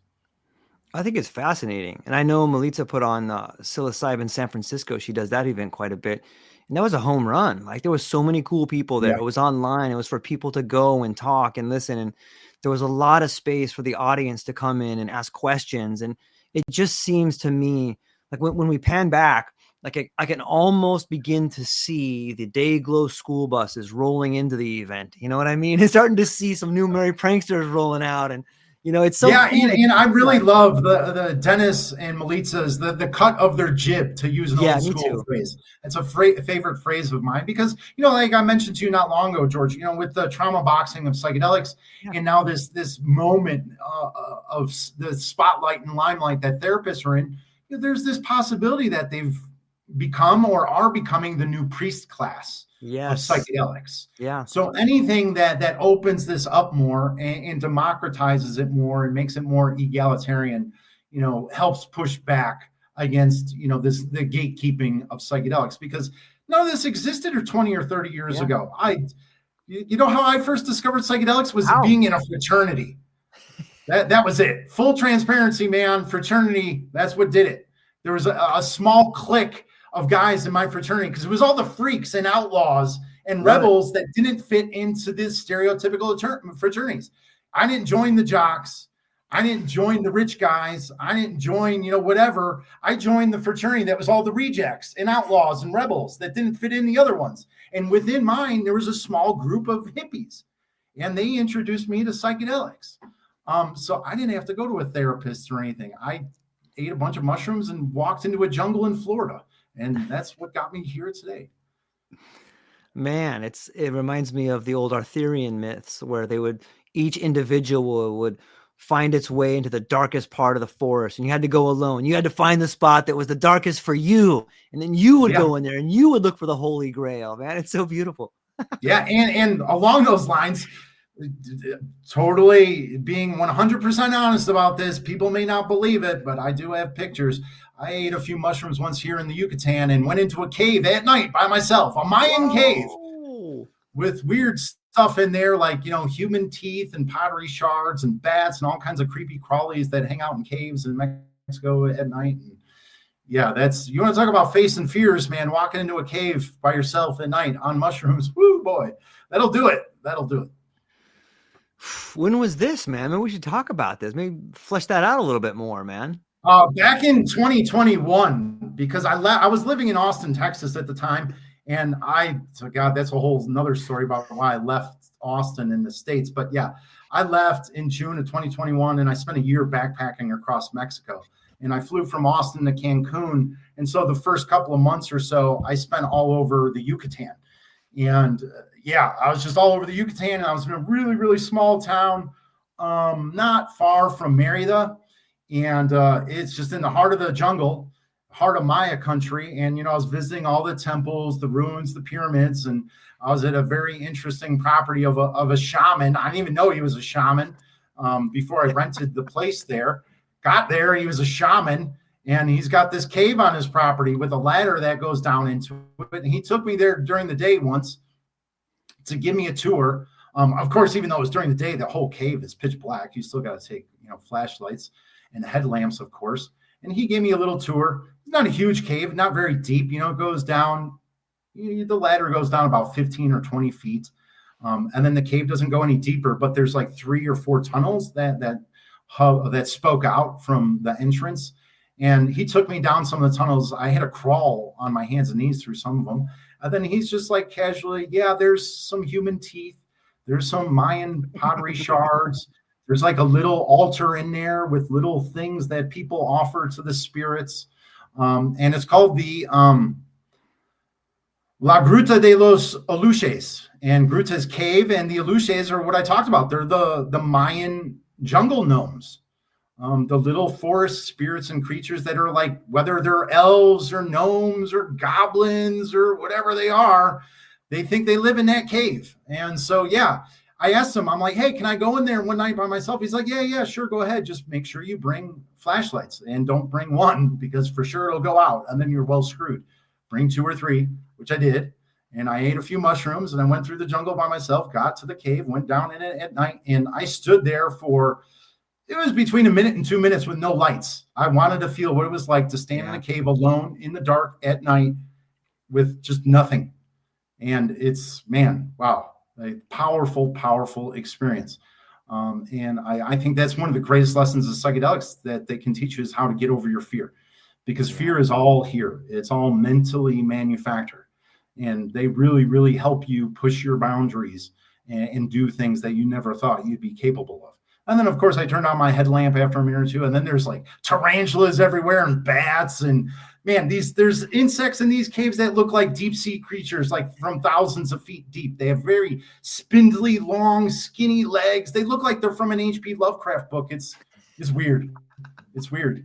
And you know, the caves, if anybody doesn't know, they are sacred grounds of the Maya. They were places where they did a lot of sacred ceremonies, and a lot of times they buried their dead. And caves are the underworld. Caves were a part of the triad of Mayan cosmology. So there's a direct connection in their cosmology between caves and the underworld. So when you start rooting around in Mayan caves in the Yucatan, man, like, woo, you don't know what you're getting into all the time. But thankfully, this, no problems. And I didn't find any, jaguars or anything in the jungle. So, sometimes it's safer out there in the world than we realize. Man, that's such an epic story. I think it speaks to the whole metaphor of like learning to see in the dark and fear and all of those things. Like that's I think that's a ritual or a rite of passage. Yeah. That's definitely a rite of passage, man. It Definitely. It is. Yeah, it is. Yeah, to put yourself through a rite of passage, right? That's exactly what it is. And, I'm not going to say that I'm superhuman or anything. There's still all kinds of things that scare me, but there's now many fewer things that scare me because I know what I'm capable of. And now that I think of it, when I was there staying with this shaman at his property, he's also an artist. He makes things, he creates things. And one of the things that he does is jewelry. So I don't know how well you can see this, but this is a necklace that he made. And this is local amber that has all kinds of significant meaning and properties in Mexico. And then this is a bone that he carved that he found in that cave that I went into. And he told me straight up, he's like, man, I don't know if that bone is animal or human.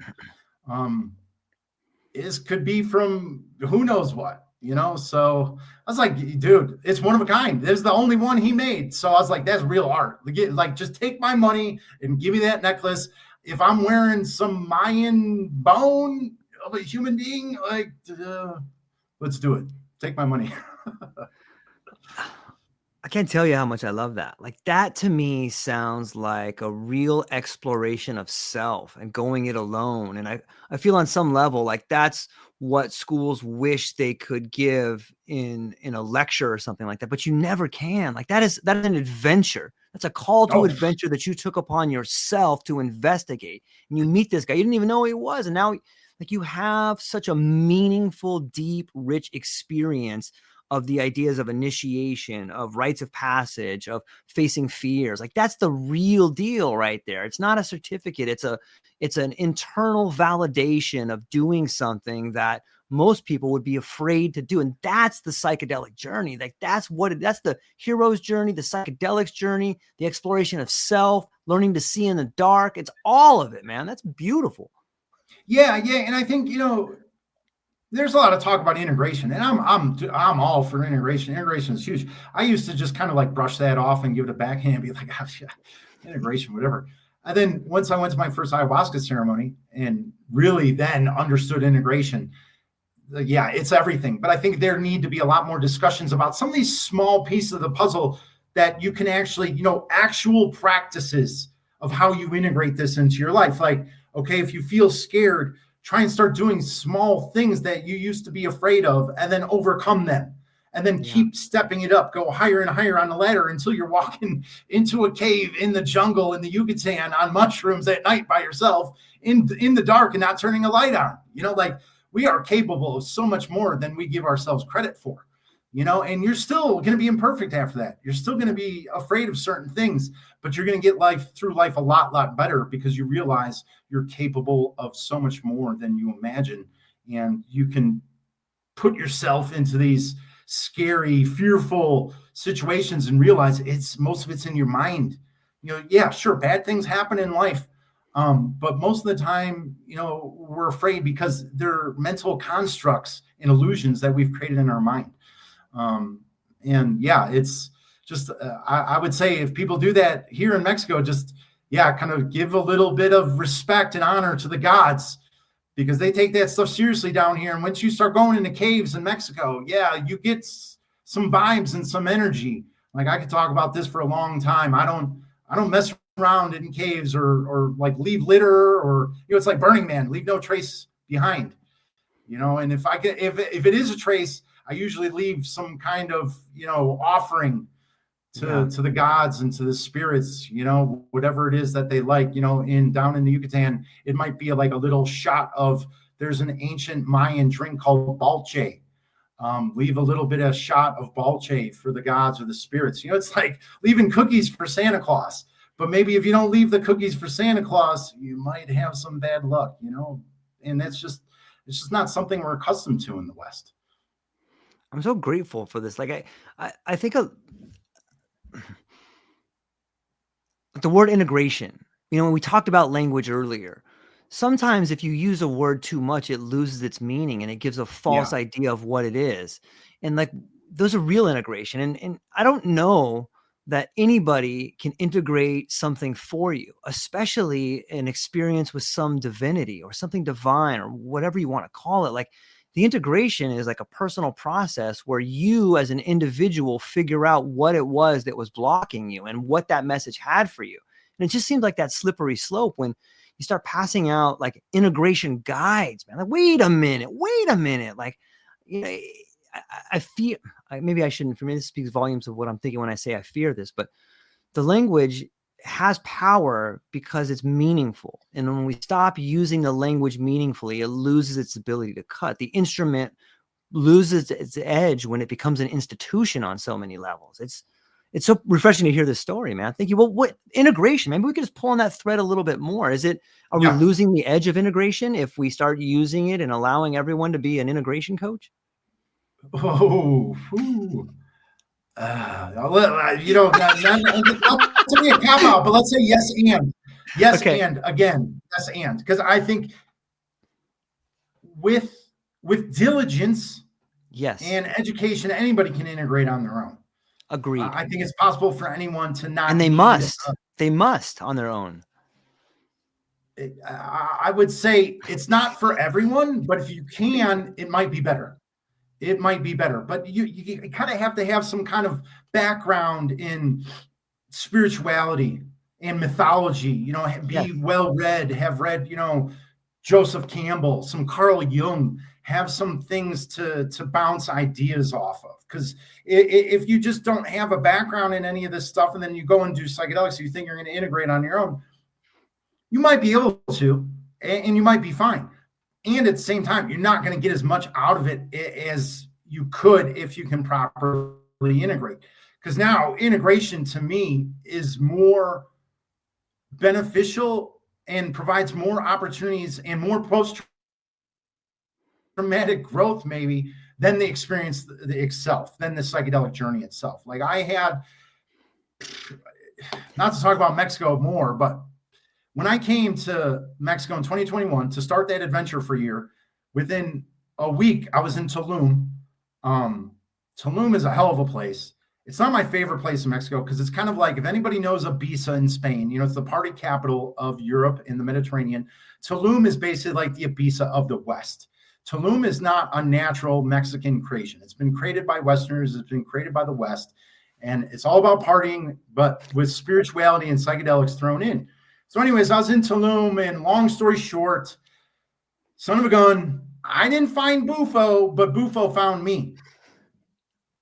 I did a Bufo ceremony in the jungle in a teepee of all things by myself, never done Bufo before. And then let me tell you, the integration after that was intense. Over the next as long as like 6 or 7 months, I had the most unbelievable chain of synchronicities unfold.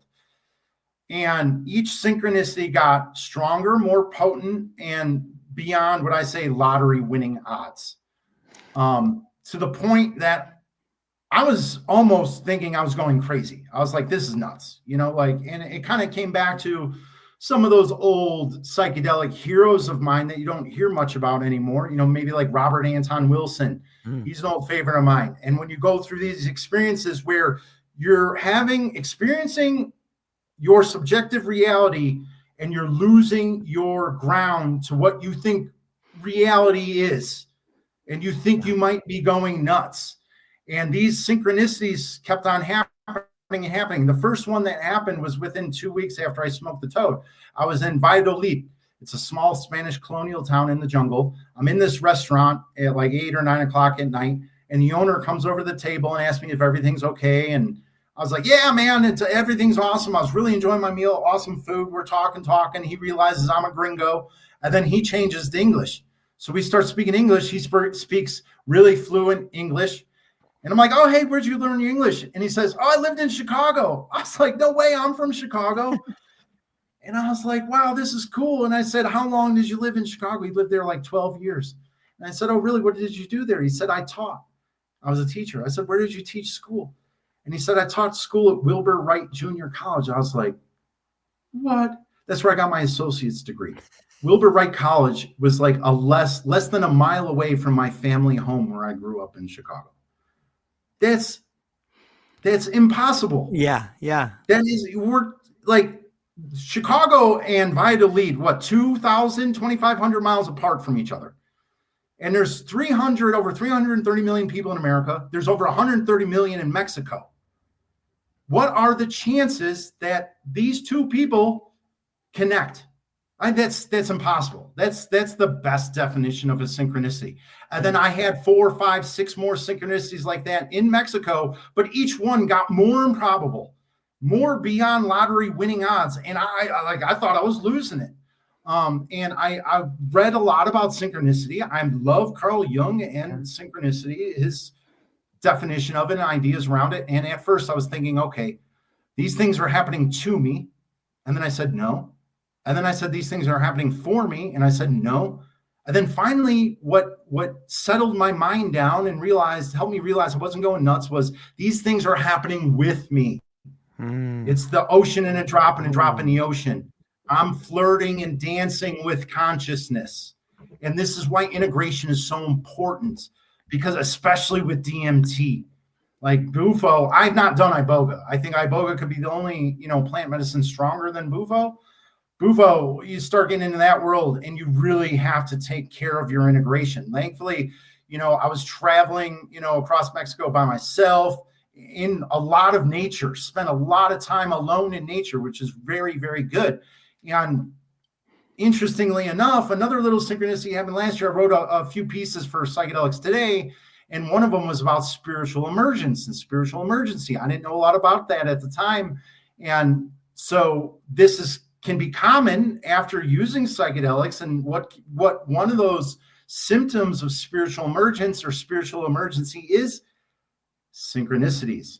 Because what's happened, you've opened some kind of psychic channel, and it's allowing consciousness to pour into you like it never has poured into you before. And that's basically what happened to me. Was I had some kind of like psychic opening where my crown chakra or third eye or whatever got blasted open by the Bufo. And then for the next 5-6 months, all these synchronicities were just. Later on, I was in Querétaro in northern Mexico, and I met a guy who was best friends with a kid I went to grammar school with. And he called him up. He called him up on the spot, on the phone, and said, Philip, man, you're not going to believe this. I'm standing here with Adam Miezio. And like, I heard the whole conversation. It's just like, There's no, that's not just chance. That's synchronicity. That's the collective unconscious. Do you think that's happening all day long, everywhere to all of us? We're just not aware of it. Yeah. Yeah. I've read a lot about that. So And crazy. That's so crazy. Yeah. That's what people say, is that you have to train your eye for it. And it's happening everywhere all the time around us. But you just have to, you have to have that trained mind and kind of be in a flow state. And you have to do your regular practices, do a little bit of meditation, yoga, journaling, spend some time in nature, have that frequency tuned into the universe a little bit. And they're happening to us everywhere, all the time, all around us. They've been happening to me, all my life. I mean, they happen to everyone. It's just when you notice them. I had my first strongest one when I was in my early 20s, when I really noticed it. And so since then, actually, no, my first biggest one was maybe when I was a kid, because I was in New Orleans with my parents. And we ran into one of my grammar school teachers in New Orleans. And I was like, what, this stuff is just impossible, So I've had a lot of synchronicities over my life, but this experience in Mexico with the chain of them, and then each one becoming more improbable and stronger, is just like that. That sealed the deal for me, that there is something going on with consciousness and something behind the curtain, beyond the matrix, if you will. I don't know what it is, but there is something making things happen that it's the most beautiful mystery in the world. And so I think that's why integration is so important, because you will see more magic and mystery during integration than the actual psychedelic journey itself. Because I have had some downloads too during integration periods where something just will shoot into your mind out of nowhere. And you're like, holy crap, man, that answers that question I've been wondering about my whole life or for years.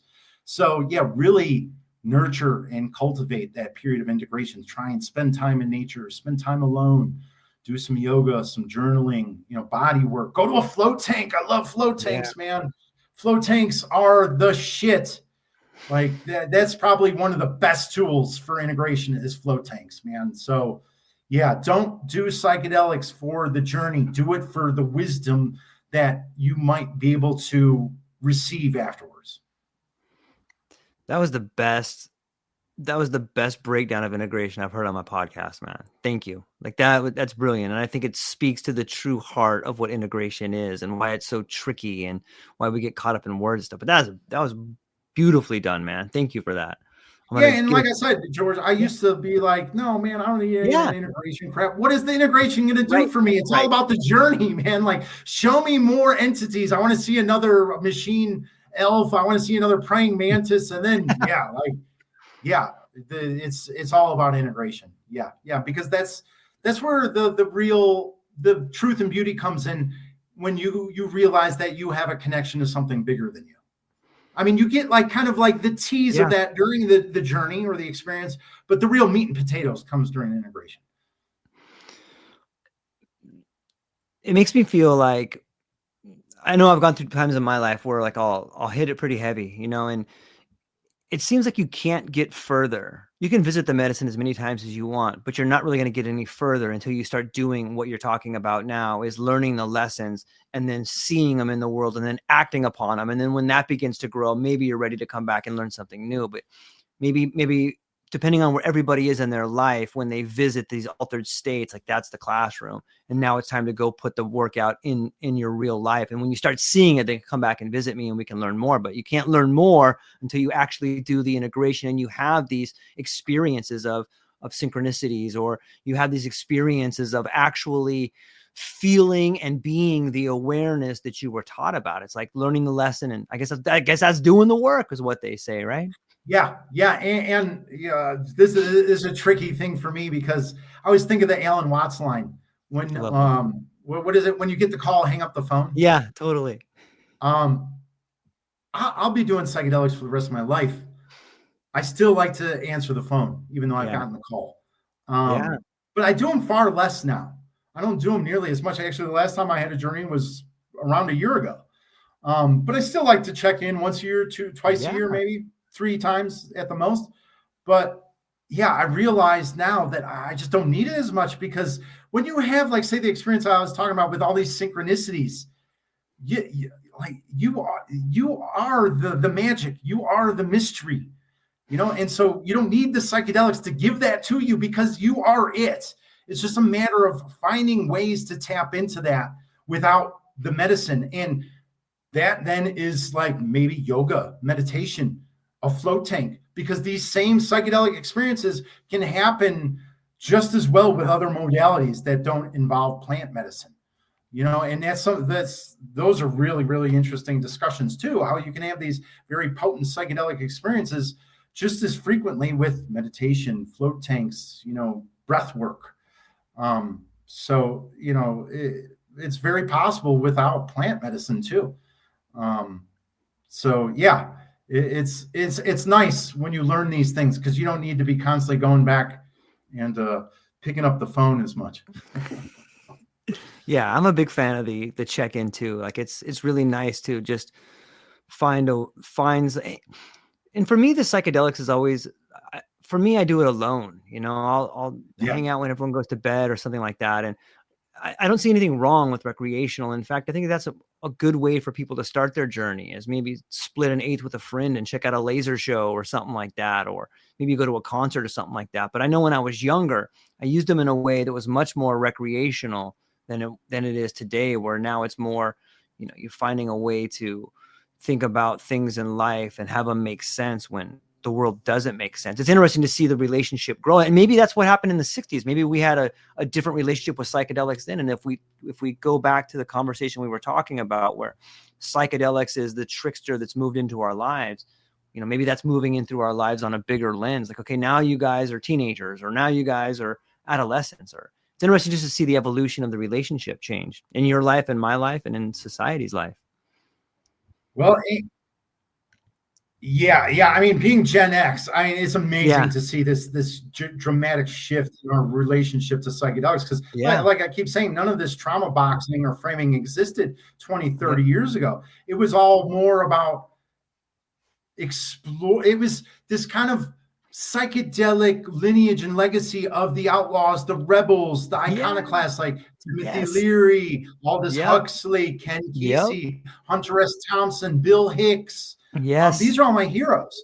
And so I always did, when I was younger, most of the time, psychedelics on my own, by myself, and learned a lot on my own by doing this. And, even kind of like what you're saying with recreational use, I think we could all use some improvement on the language of that as well. Because I would say that there's kind of like healing, recreational, and then spiritual. So I used to be primarily recreational. And then some years ago, I turned the corner and started using psychedelics in a more spiritual way, which meant that I'm a national park rat. I love going hiking in the national parks by myself. There's nothing better than eating a bunch of mushrooms and hiking to the top of a mountain by yourself to see a sunrise or a sunset. I mean, that's where it's at for me. I think it could be good for a lot of people, not everyone, but it's fantastic. And I almost feel criminal saying that I do that. And there shouldn't be anything criminal about that. Like saying I love spending time in nature on a head full of psychedelics, that's like the healthiest thing you can do. It's a beautiful, beautiful thing, because, like nature and psychedelics, they go hand in glove. I remember when I was young, the first hippies I would meet would always say, do it in nature. Always do it in nature. I was like, I'll go to a club, a show, a concert, a festival. I don't need to do these damn things in nature. And now I'm like, wow, those old hippies, they knew exactly what they were talking about. I love it, man. It reminds me of growing up.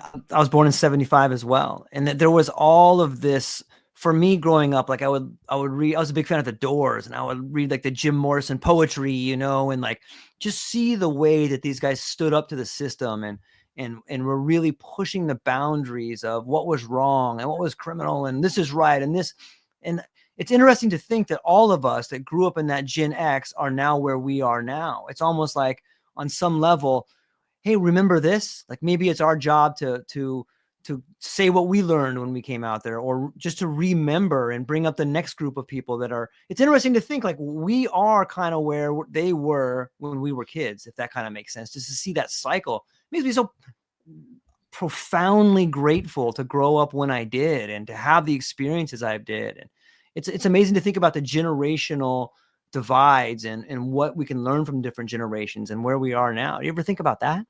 I 1,000% agree with everything you just said.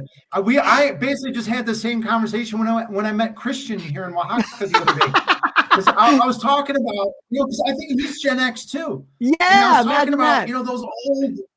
I was talking about the old outlaws, the Keseys, the Hunter S. Thompsons, the Bill Hicks, the Aldous Huxleys, and how do we preserve that legacy and move it forward? And he's like, and Christian was saying something about, yeah, man, that's tough nowadays because the kids, we've brought them up in a culture, society, and generation that's destroyed their attention span with all the Black Mirrors, and nobody reads anymore. And we're all watching like reels online that last 5 seconds. How do we, because to go explore and understand and resonate with that kind of lineage, you really need to have focus and attention and sit down and read books. And man, it's even hard for me. I'm not much better. Who isn't addicted to their phone nowadays? You got to be basically a Shaolin monk to not be addicted to your phone. So I mean, I suffer from it too. I don't read as much now as I used to, but thankfully, when I learned about this kind of outlaw, iconoclastic psychedelic lineage, I wasn't addicted to a phone. Phones didn't exist then like they do today. I was going to bookstores, like weird underground esoteric bookstores, and meeting other freaks, talking about psychedelics, and then somebody would teach me about Hunter Thompson or Bill Hicks or George Carlin. I'd be like, whoa, whoa, whoa. You would feel like you found a treasure, like that doesn't exist that much now because everything's online and attention spans are stunted. So this is a great question, George. Like, how do we preserve that wisdom, that knowledge, that lineage? Because that's what I want to do. That's a big reason why I'm in this space and working in this field. Like, yeah, I think everybody should have the opportunity to heal. But like I said before, that's just getting back to baseline.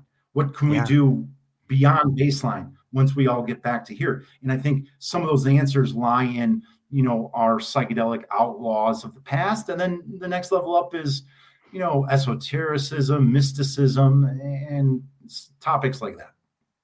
I think it's like, what if it's happening right now? Like maybe that's what Global Psychedelics Week is. Maybe it's an invitation to the wild. Maybe it's an invitation to the next group of seekers that are out there like, wait a minute, I think this is bullshit. What are these guys talking about? I'm going to try and write an article about this for Global Psychedelic Week, pending Dennis's approval, because I want to throw Bill Hicks out there. I don't know anybody out there listening if you know Bill Hicks, but Bill Hicks, man, I try not to have heroes. Having heroes is dangerous.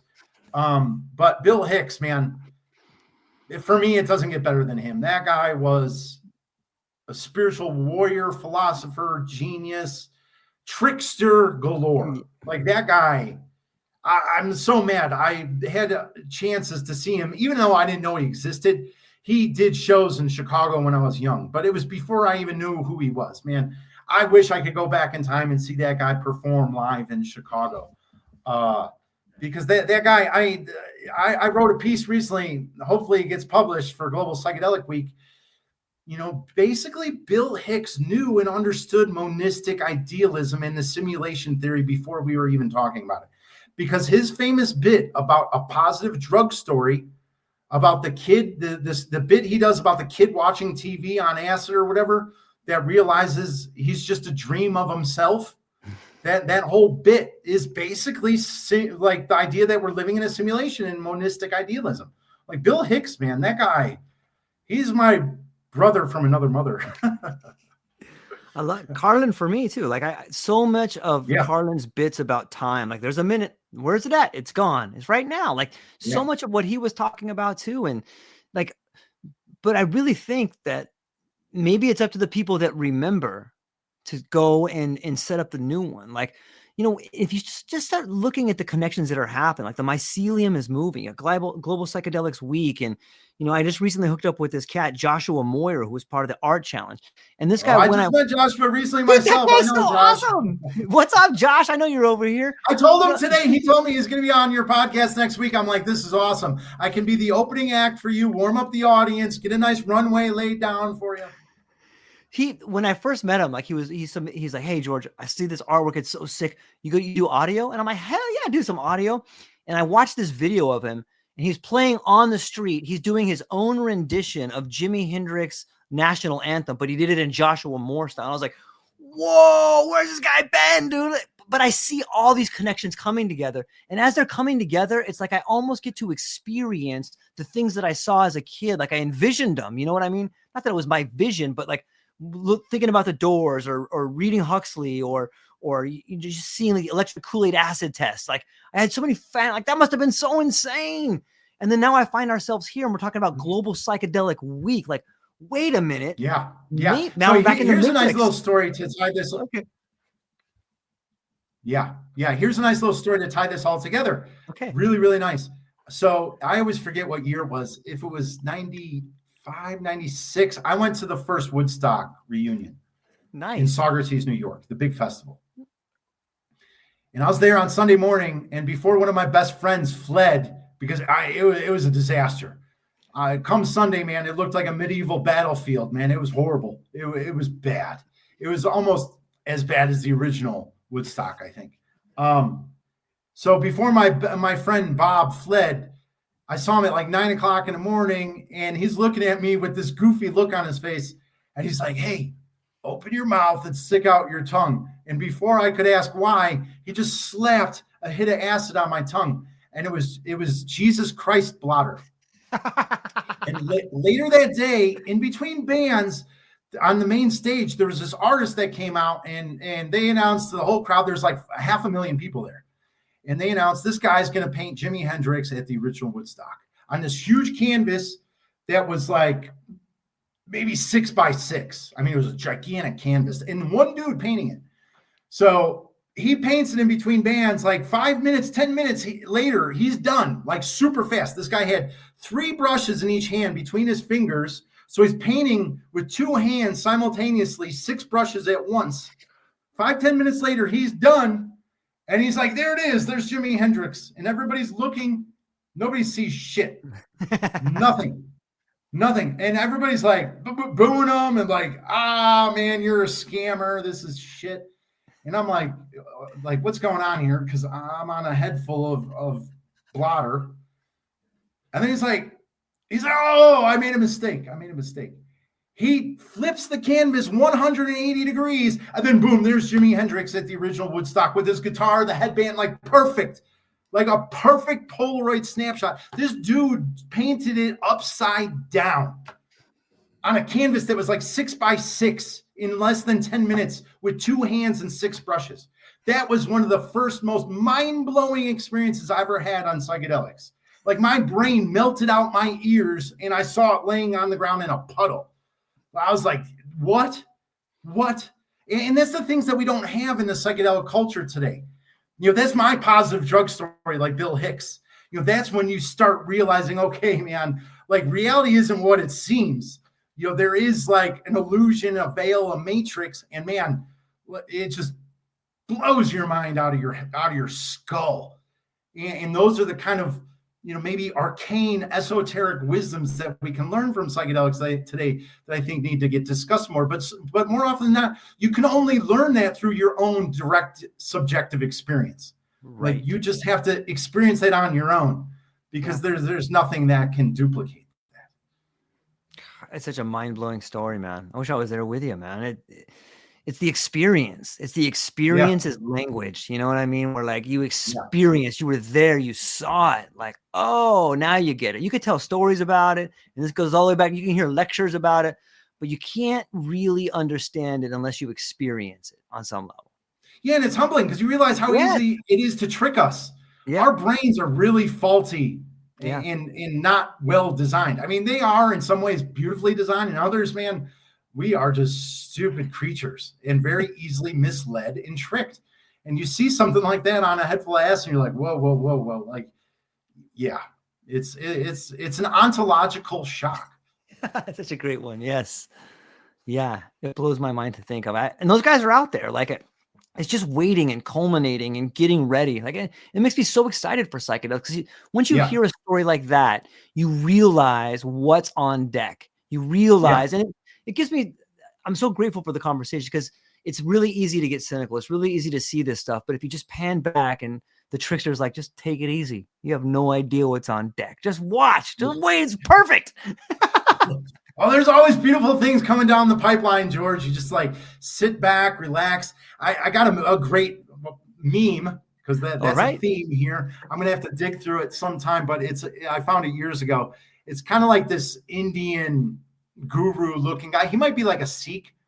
And he seems to be lying down on a platform overlooking, it might be like a football or a soccer stadium or something. And there's just like absolute sheer chaos unfolding in the stadium or the space below him. And there's all these like little things above the people doing the crazy stuff in the stadium below. It's like climate change, nuclear war, pandemic, whatever crisis that we're having today. And he's just like laying down like this, just chill. Just watch it all unfold, just in flow. And that's really where we need to be today.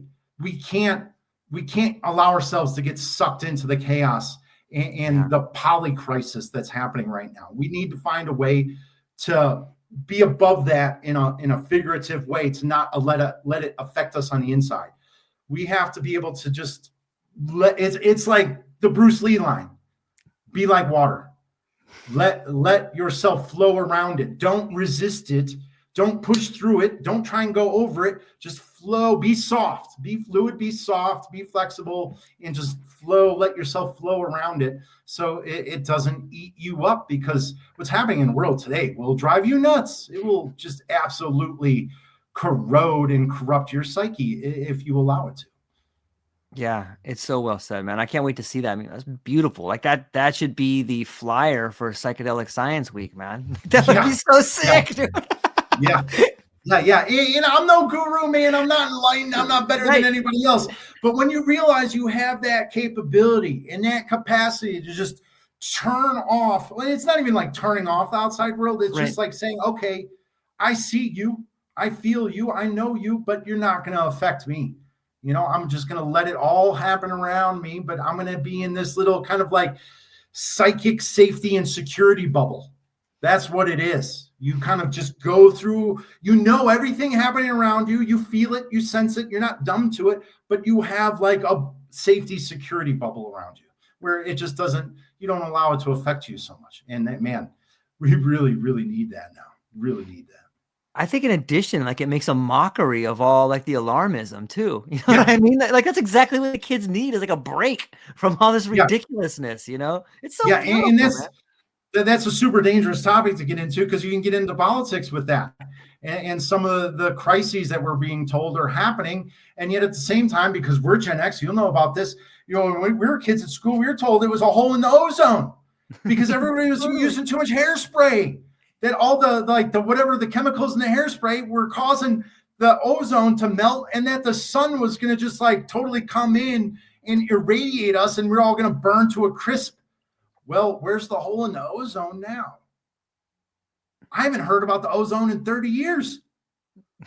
So alarmism. Yeah. Are those things that we're being conditioned or trained to be alarmed about really real? I don't know, but that gets into propaganda. Then that's my favorite thing about psychedelics, is that psychedelics can train your mind to see through the propaganda, which is part of the matrix. Yeah. I don't think everything's a lie. I don't think everything's an illusion, but I think there is a ton of propaganda out there, and it's more effective than ever because of the internet and social media. It's super easy to manipulate us today. And I think psychedelics can help see the weaknesses and downfalls of the mind. That's why I love cognitive biases and things like this. I wrote a Substack not long ago about the Semmelweis reflex, which I never heard of before, which is the human tendency. I didn't know either until a few months ago. It's the human tendency to reject new scientific facts or any kind of new proven fact, regardless of the proof existing. It's just because it's new, and how much human beings hate change. We just dismiss stuff, immediately, even though there's existing proof of it, and often scientific proof.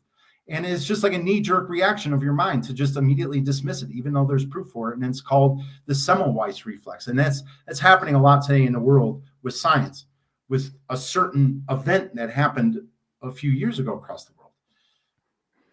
It's mind-blowing to me. Like, on some level, I see this shift happening away from marketing being manipulation to marketing being meaningful. Like, people are beginning to see it. You know, and let me just back up for a minute. When we were young, there was this thing called pollution. Like, there was real problems with pollution. We had to clean up streams. We had to clean it up. And then all of a sudden it was like, wait a minute, it's this gas in the air. Actually, we're not going to talk about pollution anymore. Let's move pollution over here. We'll ship it to China. But like, we just switched the idea of like, it's not the pollution that the corporations are doing. It's the air. It's all these greenhouse gases in the air is the problem. That's way more easier for all these companies to deal with, you know. They're sleight of hand with PR and propaganda, man. Totally. I mean, it's fantastic. And this is a great thing for people to know. And I'm really glad you brought up marketing, because propaganda, there's 3 types: white, gray, and black. And it's self-explanatory. And yet everybody mostly assumes and has this connotation that propaganda is always black. No, it can be gray and white. There are positive types of propaganda. And I think, you know, that's a really challenging thing in this space that I think about all the time. Like, how does somebody use white hat techniques to market a retreat or a therapy practice? Because I think this is something I was going to say earlier. We're in a really dangerous time as well, because it's a perfect time for cults. Oh my gosh, gurus, yes. And false gods and leaders that are going to lead us astray. So there's going to be a lot of people looking inward and looking for answers, looking for guidance, and that's going to lead to psychedelics. So how does a therapist or a retreat or whoever facilitator, how do they communicate a white hat message? And I think about this all the time, because it could be very easy to start sounding culty, like a guru, and you don't want to do that either. And so I'm constantly thinking about this. How do you communicate these messages and these sensations and ideas and feelings to someone looking to explore their spiritual side without sounding like a total, you know, Jim Jones? You know, or my favorite was Marshall Applewhite. I wrote my master's thesis on the Heaven's Gate cult. I wrote 240 pages about Marshall Applewhite and the Heaven's Gate cult. And I thought cults were crazy back then. No, man, like, cults are crazy now, because I'm just waiting. One of these days, there's going to be one that pops up in the news any day now, because this is the absolute ripest time for cults to pop up again in you know, consciousness and public awareness. I mean, it's a perfect time for it. Okay, like, this is I've been thinking about this one for a while, and this is what scares me with all these schools and some of these big companies. Like, you know, there's terms for what's happening, and I don't like, there's something called academic shielding.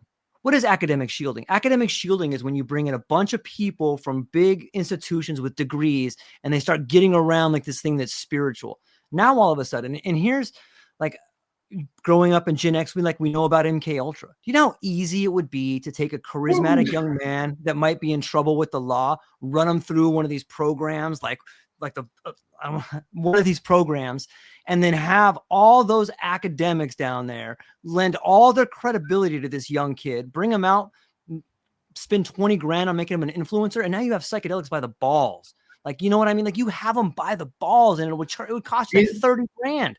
These conversations are happening on YouTube. There's a lot of people out there that think MK Ultra never ended, and there's no proof or evidence to say yes or no. It's happening right now. Yeah. Like, it's just think about the logistics of these schools. Like, are you kidding me? Like, it's so MK Ultra. Like, you really want someone standing around you with a clipboard talking about dosages and just slipping in some subliminal ideas about things. Like, it's right there. And then when the money gets involved, like, the CEOs are making tons of money. They're going to find all kinds of reasons why it's not MK Ultra. They're going to find all kinds of reasons. All you need is a teacher in there. It's really easy. So right, man. Yeah, it would be really easy to totally destroy the psychedelic revival renaissance now. Yes, that's exactly what I think is happening. Like, I'm railing against it. Yeah, it's right there. It's so easy. My favorite MK Ultra story is Ted Kaczynski. If anybody does know who Ted Kaczynski was, he was the Unabomber. And I love Ted, Uncle Ted. Of course, what he did was horrible. His crimes were horrible. Right. Don't condone any of that. But one of the interesting things lately that's gained a lot of interest is his manifesto. His manifesto is having a moment again, because guess who was a fan of his manifesto? Was Luigi Mangione. And so this has made the Unabomber manifesto resurface again. And I read it. It actually resurfaced a few years ago through the Joe Rogan podcast. And I reread it. I was like, man, I haven't read that manifesto in years. I went and reread it. And I was like, man, dude, Uncle Ted, he was absolutely right about a lot of stuff. He had some very interesting ideas that apply to our time today more than ever before. It was just that the way he tried to bring attention to him was just despicable and abominable. I wish he wouldn't have done what he did, because the guy was brilliant. He was a child genius. He graduated high school like 14 or 15, something like that, and went to Harvard.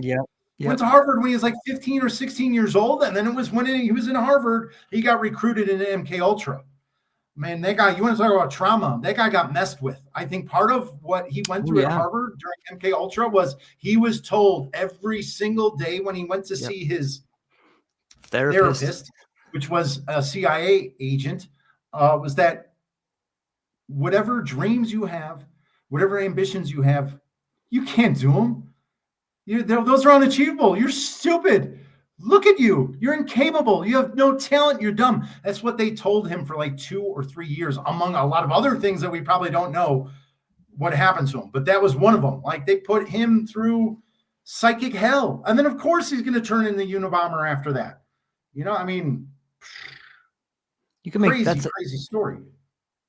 On some level, that's what's been happening to a lot of people in the United States. Like that, maybe that thing was just expanded out. Like how, learned helplessness. Like it's such an experiment in that. And like technological slavery, I think was the name of his book. And if you read it, it's so eye-opening. It's so incredible to see what that guy saw. And it's like, and he's got a really, really, actually, wait a minute. I got a quote right here. Is right here.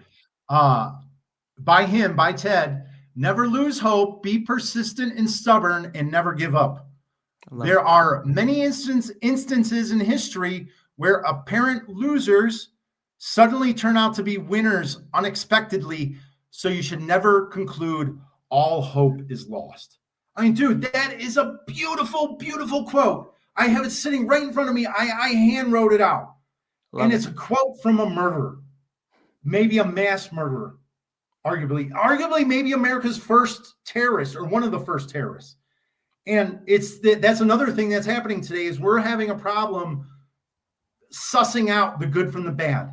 We're throwing a lot of the time the baby out with the bathwater, because we're in this, cancel culture thing where if one person does one bad thing, anything good that they did that's all done, gone, And I think that's something also that psychedelics can help teach us, is how to have subtlety and nuance and be able to take out the good and leave the bad behind, and that, like, Ted Kaczynski had beautiful ideas. And he's got another great quote that basically is about mental health and mental illness, which was that, like, look, it's the system and the society.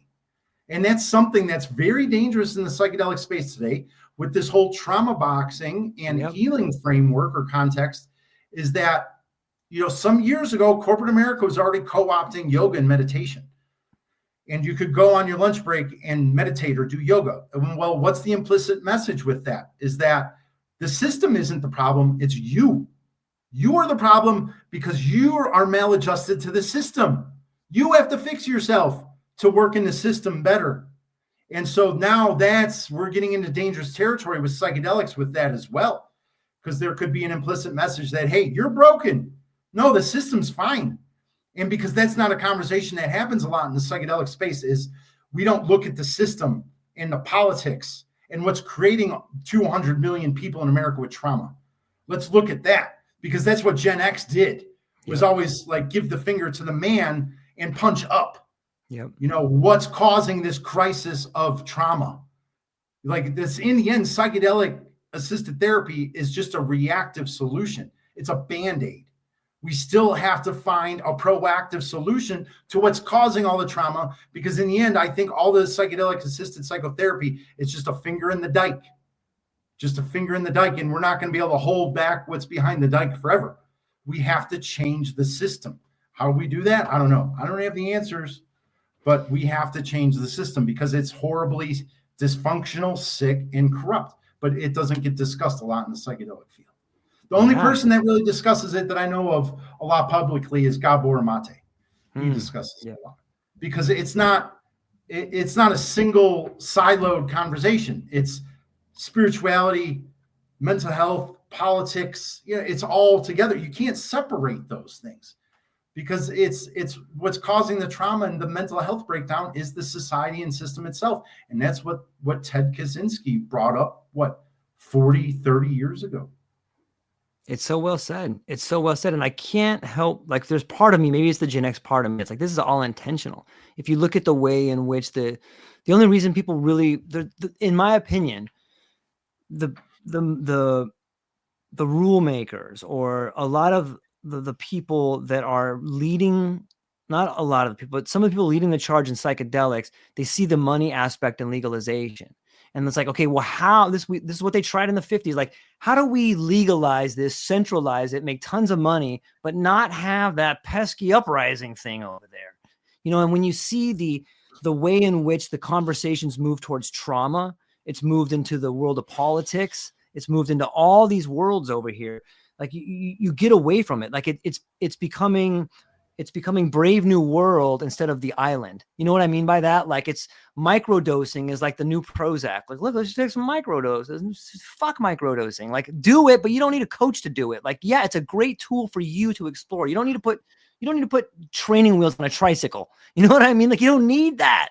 You just do it. Just go and do it. But I see the push towards this. Like, let's keep it in this container over here. Like, you're not going to be able to do it. And maybe that's the trickster divinity. And they're like, yeah, let them try. Watch this. Let them go ahead and try to do it, but I'm not sold on microdosing either, George. I've never microdosed in my life. I'm all about go big or go home. Oh God, I saw somebody at the psychedelic conference event I went to in Mexico City last year. That was one of the speakers, all pro microdosing. Oh my God, microdosing on high, on max, full blast, everything. And I came up with this expression. I don't know if the speaker used it or if I came up with it. I say sarcastically, yeah, if you're not microdosing, you're macro working. Because that's kind of like the thing with microdosing is it's supposed to make you a better worker. It's supposed to make you adjust to the system more. Right. You're not the problem. No, the system isn't the problem. You're the problem. So you better microdose. We got to optimize to make you a better worker. No, man, like that's not what we learned younger when we were Gen Xers.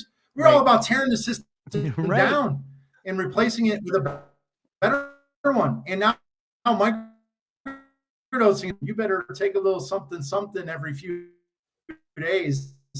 And then, you'll be better adjusted to the system. So, I'm not a big believer in microdosing either.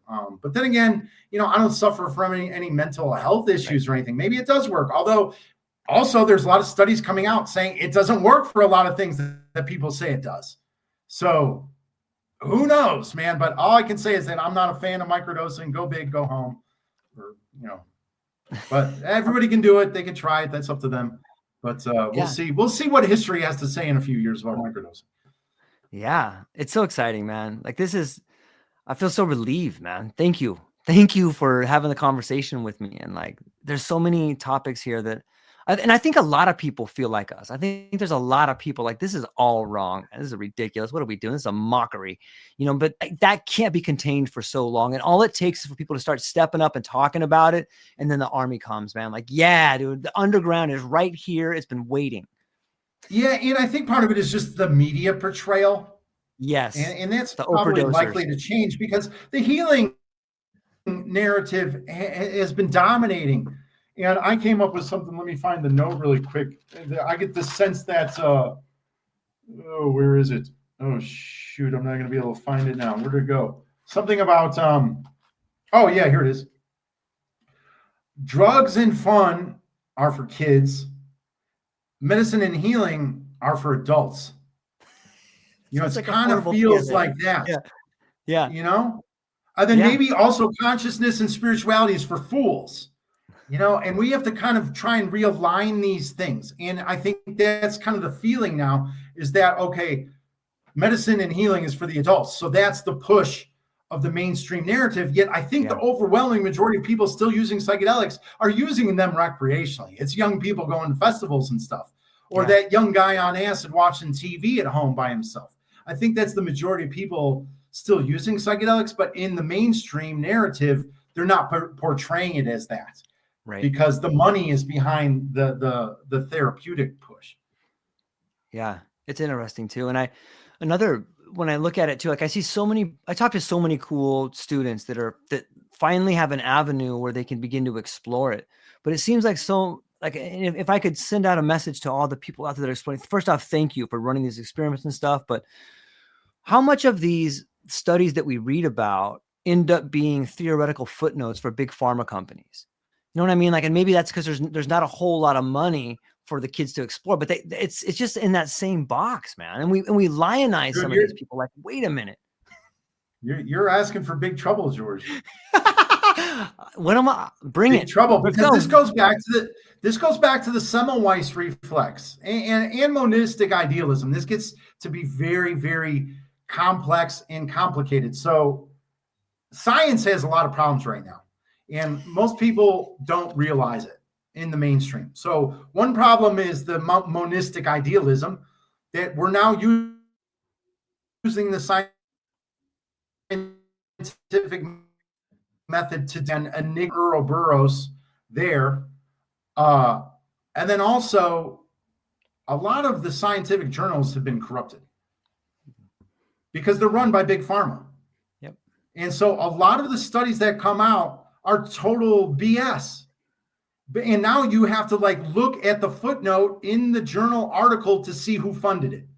That's the point we're at. Yeah. I mean, there's a doctor I follow on YouTube since the beginning of the pandemic, Dr. John Campbell. The guy's brilliant. And actually, he's been working lately with David Nutt. Mm-hmm. So now there's this interesting crossover in medicine between somebody who used to be very establishment, John Campbell, and now he's having these interesting conversations with David Nutt. And if anybody doesn't know David Nutt, he's a very well-known researcher in psychedelics.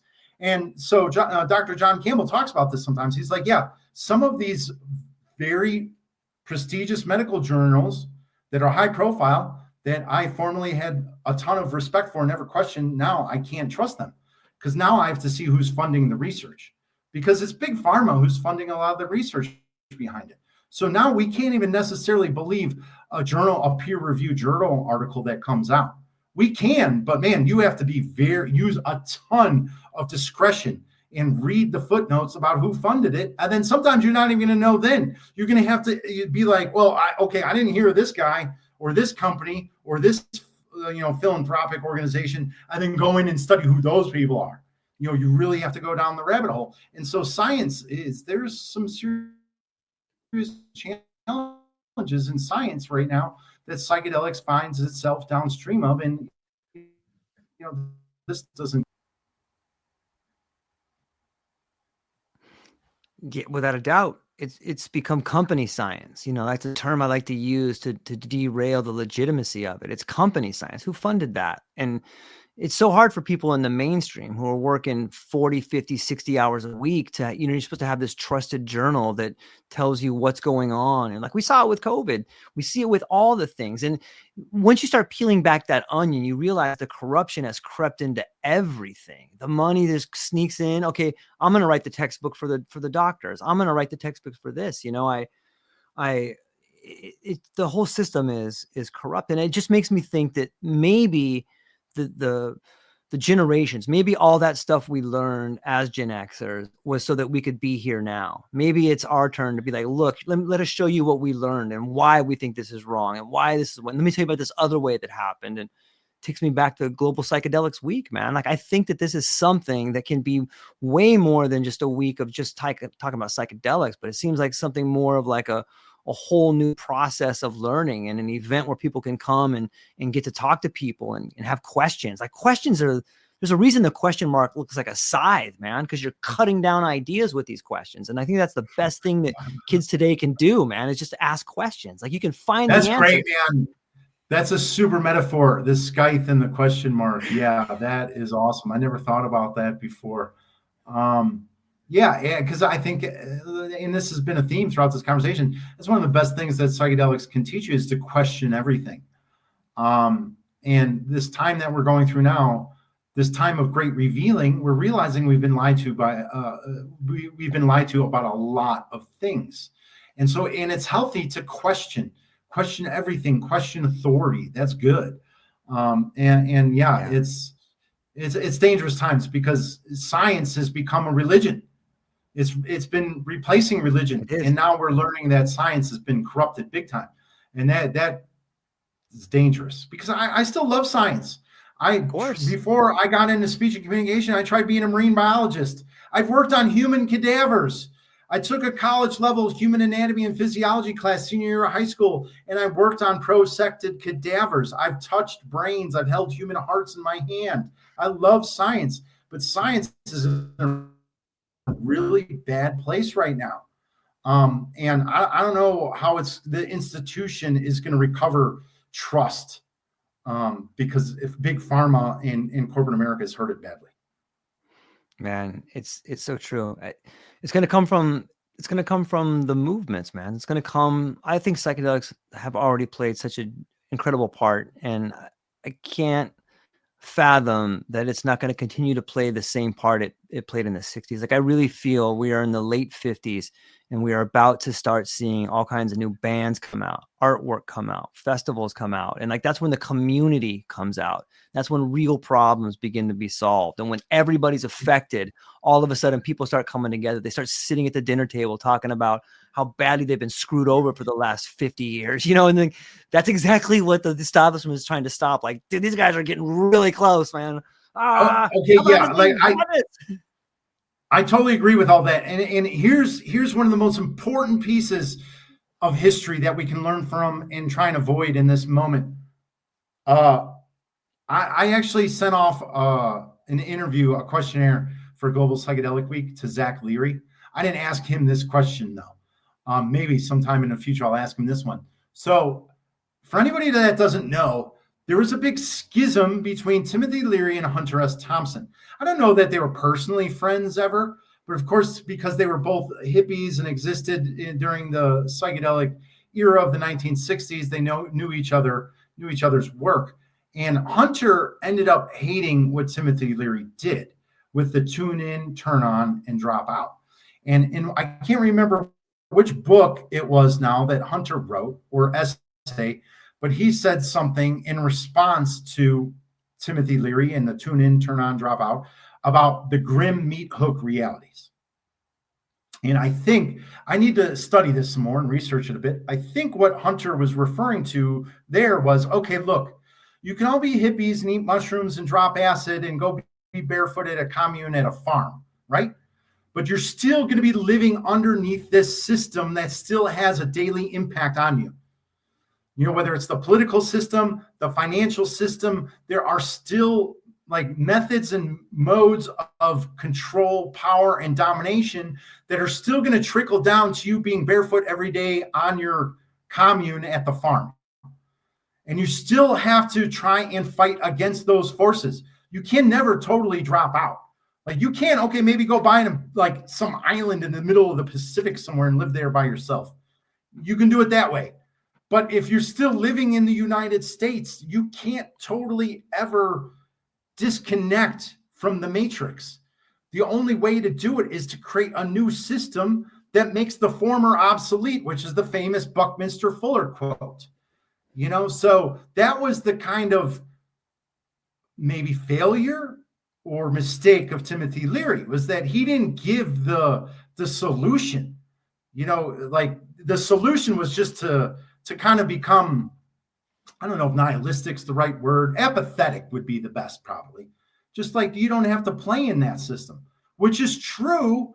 And at the same time, you still have to create that parallel system that defeats the existing one. So I think that's the most pressing message for today, is that we still have to do. Yeah, I think that you do have to do that work. You kind of dropped out on that last part right there, but can you give us the message one more time? What do you think is the most prescient message? Just to do the work, and not just the individual work, but we have to try and create some type of new system for the new world that works in parallel to the one that's crumbling now. We can't just all be apathetic, dancing around barefoot on a commune. We have to do our part to try and build a new system. And there's a lot of people that discuss that outside of psychedelics. How do we do that? Some people talk about, like, if you have a community, use the barter system. Yeah. Don't use dollars. Try and use anything that's like any kind of gigantic tech monopoly less. Try and use Google less. Like I use Google everything. I'm imperfect, but use other systems that aren't Google, under the Google overlords. Try and unplug as much as you can from the dominator system. It's like what Terence McKenna talked about with the dead and dying bones of the society. Try and find ways to just unplug from that and build something new. And then as we build these little new pieces, it'll gain momentum and gain strength, and people will come to you. And then suddenly, all of a sudden, we're going to be in a new world and look back and be like, man, I don't even recognize 2025. I don't even recognize 2020. What world was that? Yeah, we're going to look back on this time and it's like, whoa, you guys did what? That's out of control, man. What were you guys thinking? Yeah. We didn't know any better. Yeah. It's so amazing to me. Adam, exactly. I love it, man. This has been a brilliant conversation, man. And I'm so stoked to get to talk to you. And probably the first of many conversations. And one more time, though, man. Oh, it's been fabulous. It's so much fun, man. This is so great. But everyone that's listening right now, I got them all lined up over here. Just tell me one more time where they can find you and the best spots to get at you now. If you're on LinkedIn, just find me on LinkedIn. My last name is M as in Mary, I-E, Z as in Zebra, I-O. And then also, I write about stuff like this on Substack. And it's just, my name, Adam.Miezio at substack.com. You can find me there. And that's where I share all these kinds of spicy takes, like the old psychedelic outlaws and iconoclasts of yesteryear. And I think these conversations are super important, super needed. So thank you very much for having me on today, George. This has been fantastic. Right up my alley. Man, I love it. Thank you so much. And hang on briefly afterwards. But to everybody in the comments section and everybody that hung out with us today, thank you so much for hanging out with us. Hope you have a beautiful day. That's all we got. Loa.